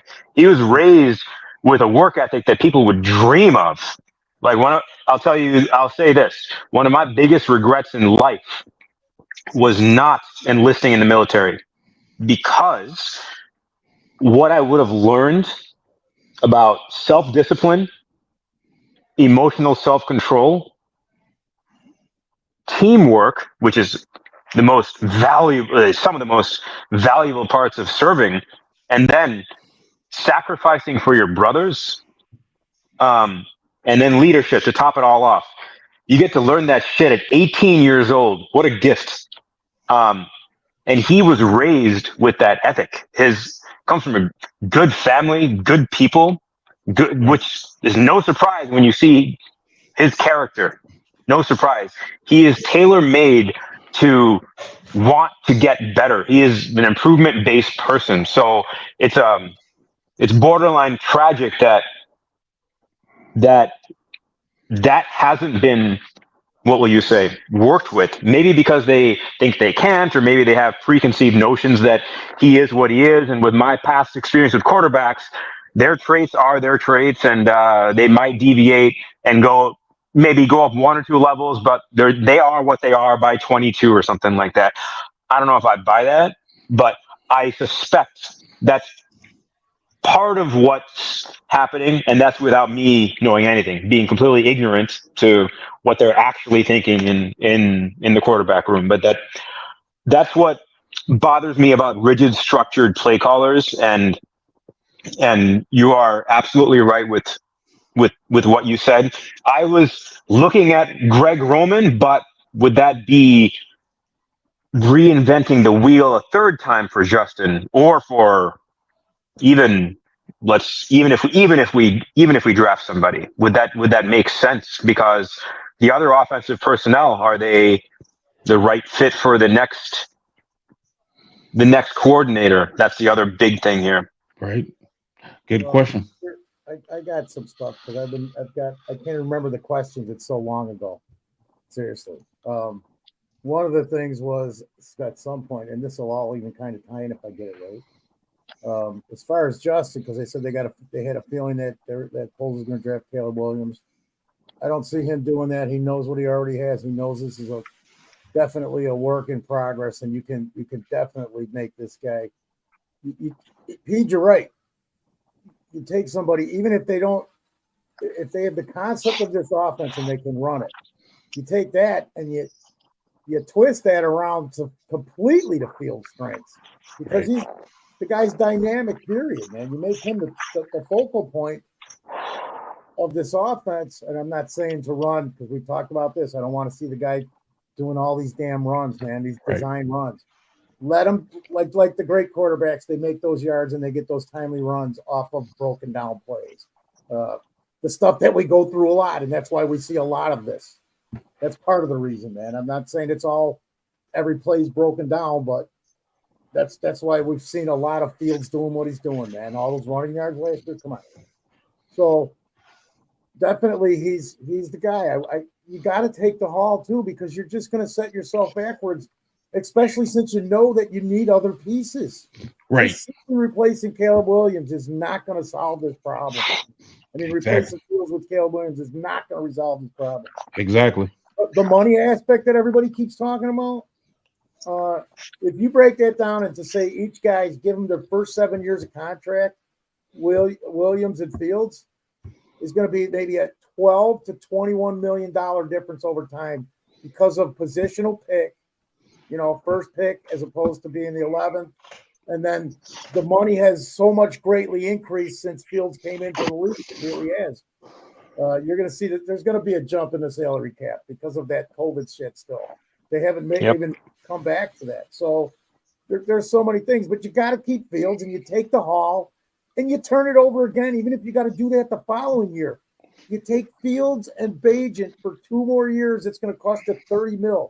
Where are you going to get a solid backup quarter that can get you through a game and have a guy that you know is a game changer because you've seen it over and over and over for $30 million for 2 seasons, let alone 1? Cool. Come on, man. Let's be realistic with everything. And then you've got to do your due diligence in the draft. And you've got to look at every option for free agency because we've got some money. It's time to spend a little more. I know he's been tight with the purse, but this might be the time to definitely make sure that we take the next leap where next year we've been talking 10, 11 wins because we're possible. It's something we're capable of. but we might have to invest a little to get over that hump, to get that next year, to get to the playoffs, to get to the damn experience, maybe even win the Super Bowl. I'm not going crazy, but things are possible. All you got to do is get in that and be hot at the right time, man. We've seen it again, time and again. Mhm. But definitely being in contention for it the following year. And then if things do go sour, all right, we're going to grab this guy, but we're going to take Arch Manning in the draft at 26. I mean, there's the generational talent thing. We hear it every year. Last year it was Jalen Carter and it was Bryce Young. Really, it should have been C.J. Stroud. I don't know how, whatever. I mean, I didn't expect him to be this good, but he should have been. He was my first pick. And look at what happened with Reich, because that's who they wanted, man. Yep. McConnell told them, we'll have you there here in August or something, man. Everybody's seen it on footage. You've seen it, Walt. Mm-hmm. I'm just saying, man. You got to keep going with what you're doing. And Poles even told us it was going to take 3 years, man. He said it might take us 3 years to do this. But if you get Caleb Williams or any other quarterback, you're taking a step backwards. And I believe he knows this. Unless he gets what he said, the only thing that could change his mind is you totally have to want him. Yeah, screw it. I'll give you 5 first picks for Fields. I'm just saying. Yep. Something would have to totally be insane where It would be a Herschel Walker or Ricky Williams type of trade, that kind of deal. Yeah. Absolutely. So I'll shut up, man, but I figured I'd get those 3 questions answered, I think. Mm. Yeah, I mean, very quickly about the offensive coordinator, like you were saying, is it a square peg, round hole kind of thing? Your coordinator needs to map his design around his weapon or his quarterback, so to speak, not the other way around. Right. That's plain and simple. So if you have a guy that is doing that, then that coach isn't right for you or for your coach to be a coach of your team. Just plain and simple. That's how I might operate on it. That's that. And if Luke Getsy is turning out to be that guy, which it seems to be, he seems to be a very, we got to run this way, or it doesn't matter because I don't have the processing power to actually think of something different, which is the case 9 times out of 10. It's their lack of intellect and creativity that they're trying to cover up for. Now, what DVD is saying here, it's not a no-brainer decision for the GM to take any quarterback and move on from Fields at this point. The big telling thing for me is, and then because I know we're getting kind of late here, so we'll wrap it up after that, is the Montez Sweat trade. Now, if Poles is out on Justin Fields at that point, you're about halfway through the season, so you have your idea of what you're looking at already. All this whole thing is we got to give it 3 more weeks. Like, no, they know. Why make the deal for Montez Sweat? It makes no sense to throw the draft pick away if you're not planning on staying the course with the people you have in place now. The coaches may change now. That's a little different. But the player personnel is in place. So you go ahead, you trade the 2nd round pick, which is fine. You then drop a whole metric shit ton of money on Montez Sweat, keep him around for 4 years. Then you're just going to pull the plug on the quarterback and reset, officially putting you back at least another year, maybe a year and a half, if not more. Why are people going to want to come play for you if that's the case? It's already hard enough to get some people to come to Chicago in terms of free agency based on this, firestorm that the media puts out every year. But I think Poles has made his choice, and we'll see in a couple months. I could be wrong. I don't think I am. And like they said, I hope you're not, man. I hope you're not wrong. Like they said in Napoleon, he's like, I'll be the first to admit when I make a mistake, but I never do. Let me just, because I said that. So here, the DBB, man, and I'm sorry, I did misquote this because it said Rick Spielman told us if Bryce Young was 6'2", 210, he'd be a generational talent. His tape is that good. So I kind of overstepped my bounds there on that one. Sorry, DBB. But, I mean, come on. He was picked first. And guys, I'm not somebody saying somewhere said it. I'm sure of it. I just don't know who. It was said somewhere, Foster. I mean, guys, I'm not saying the Montez Sweat wasn't a great move. It was. But in order to make that move, you have to have a plan in place with your quarterback already. Otherwise, the move is completely moot. Moot. It's wasted money, man. Actually. Absolutely. And I still say if you were going to move on, and if that was the plan, whether it was you already knew after preseason, or you knew not preseason, but after even last season, let's say, I don't know that Poles makes the almost borderline demand that Carolina sends us DJ Moore instead of another second round pick for another year, or this year's additional picks, whatever, if Carolina had any left.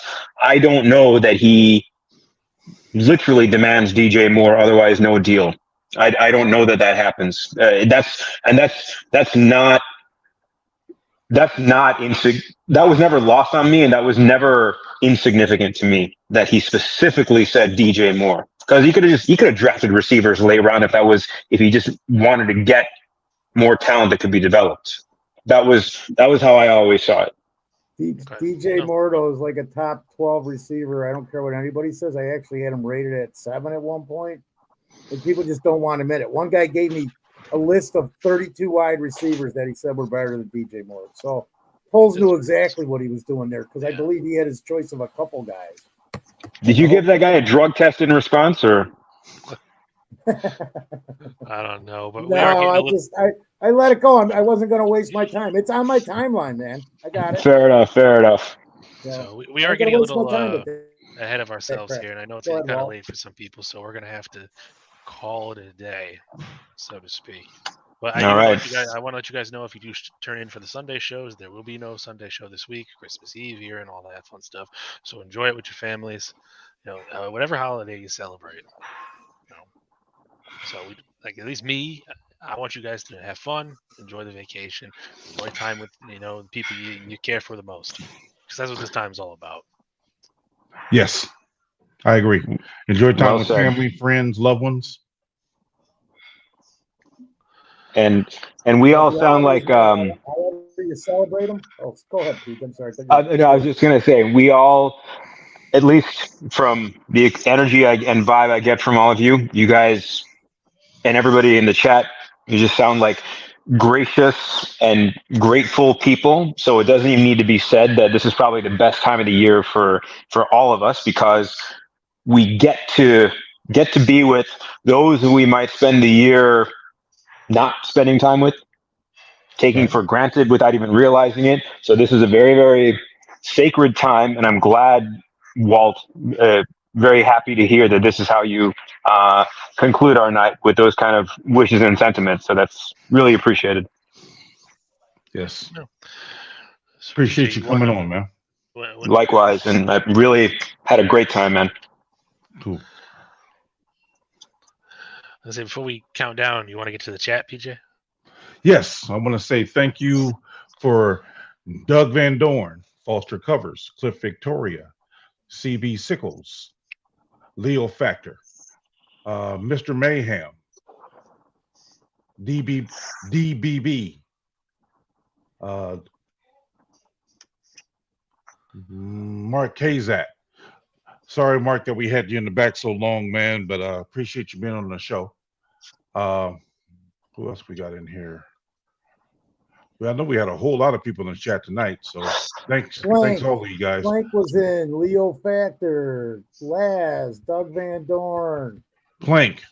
Yes, Plank was here. Plank. Hold on, I'm running up because there's more. I just want to get CJ Williams was in here tonight, man. You can't forget BearsCountry, he was here too. Paul BearsCountry, Joe Trevizio. C Sharp was here. Mo Bierman, C Sharp, Leonidas. We like to get everybody in, man. I'm almost there. Even though Unapologetic truth. Even if I don't like you, Ghost to Judah, I'm glad you were in the chat tonight. Merry Christmas, buddy. There you go. King Buka, not King Pookie. King Buka, Deej. Unapologetic truth. He's back. James Ford.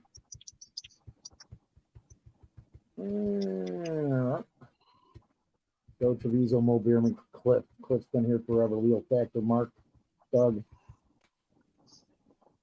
Ron Winarski. Ron Winarski. Yeah. Yeah, I think I'm almost there, man. I got to be close. I went way up on you, Pete. Yeah, we appreciate all you guys, man. Thank you for joining us. Without you, the show wouldn't be possible. C Sharp, again, thanks for joining us, man. Yep. Merry Christmas to all, to you and your families. Be safe, be blessed, enjoy yourselves as best you can. Have a great time, guys. Jay Grids. Good night, everybody, and stay safe. So, Foster, you want to do the honors and count us down to a 1, 2, 3 Bears tonight? Absolutely, man. On the 3, Shiram. Yes, sir. 1, 2, 3. Bears.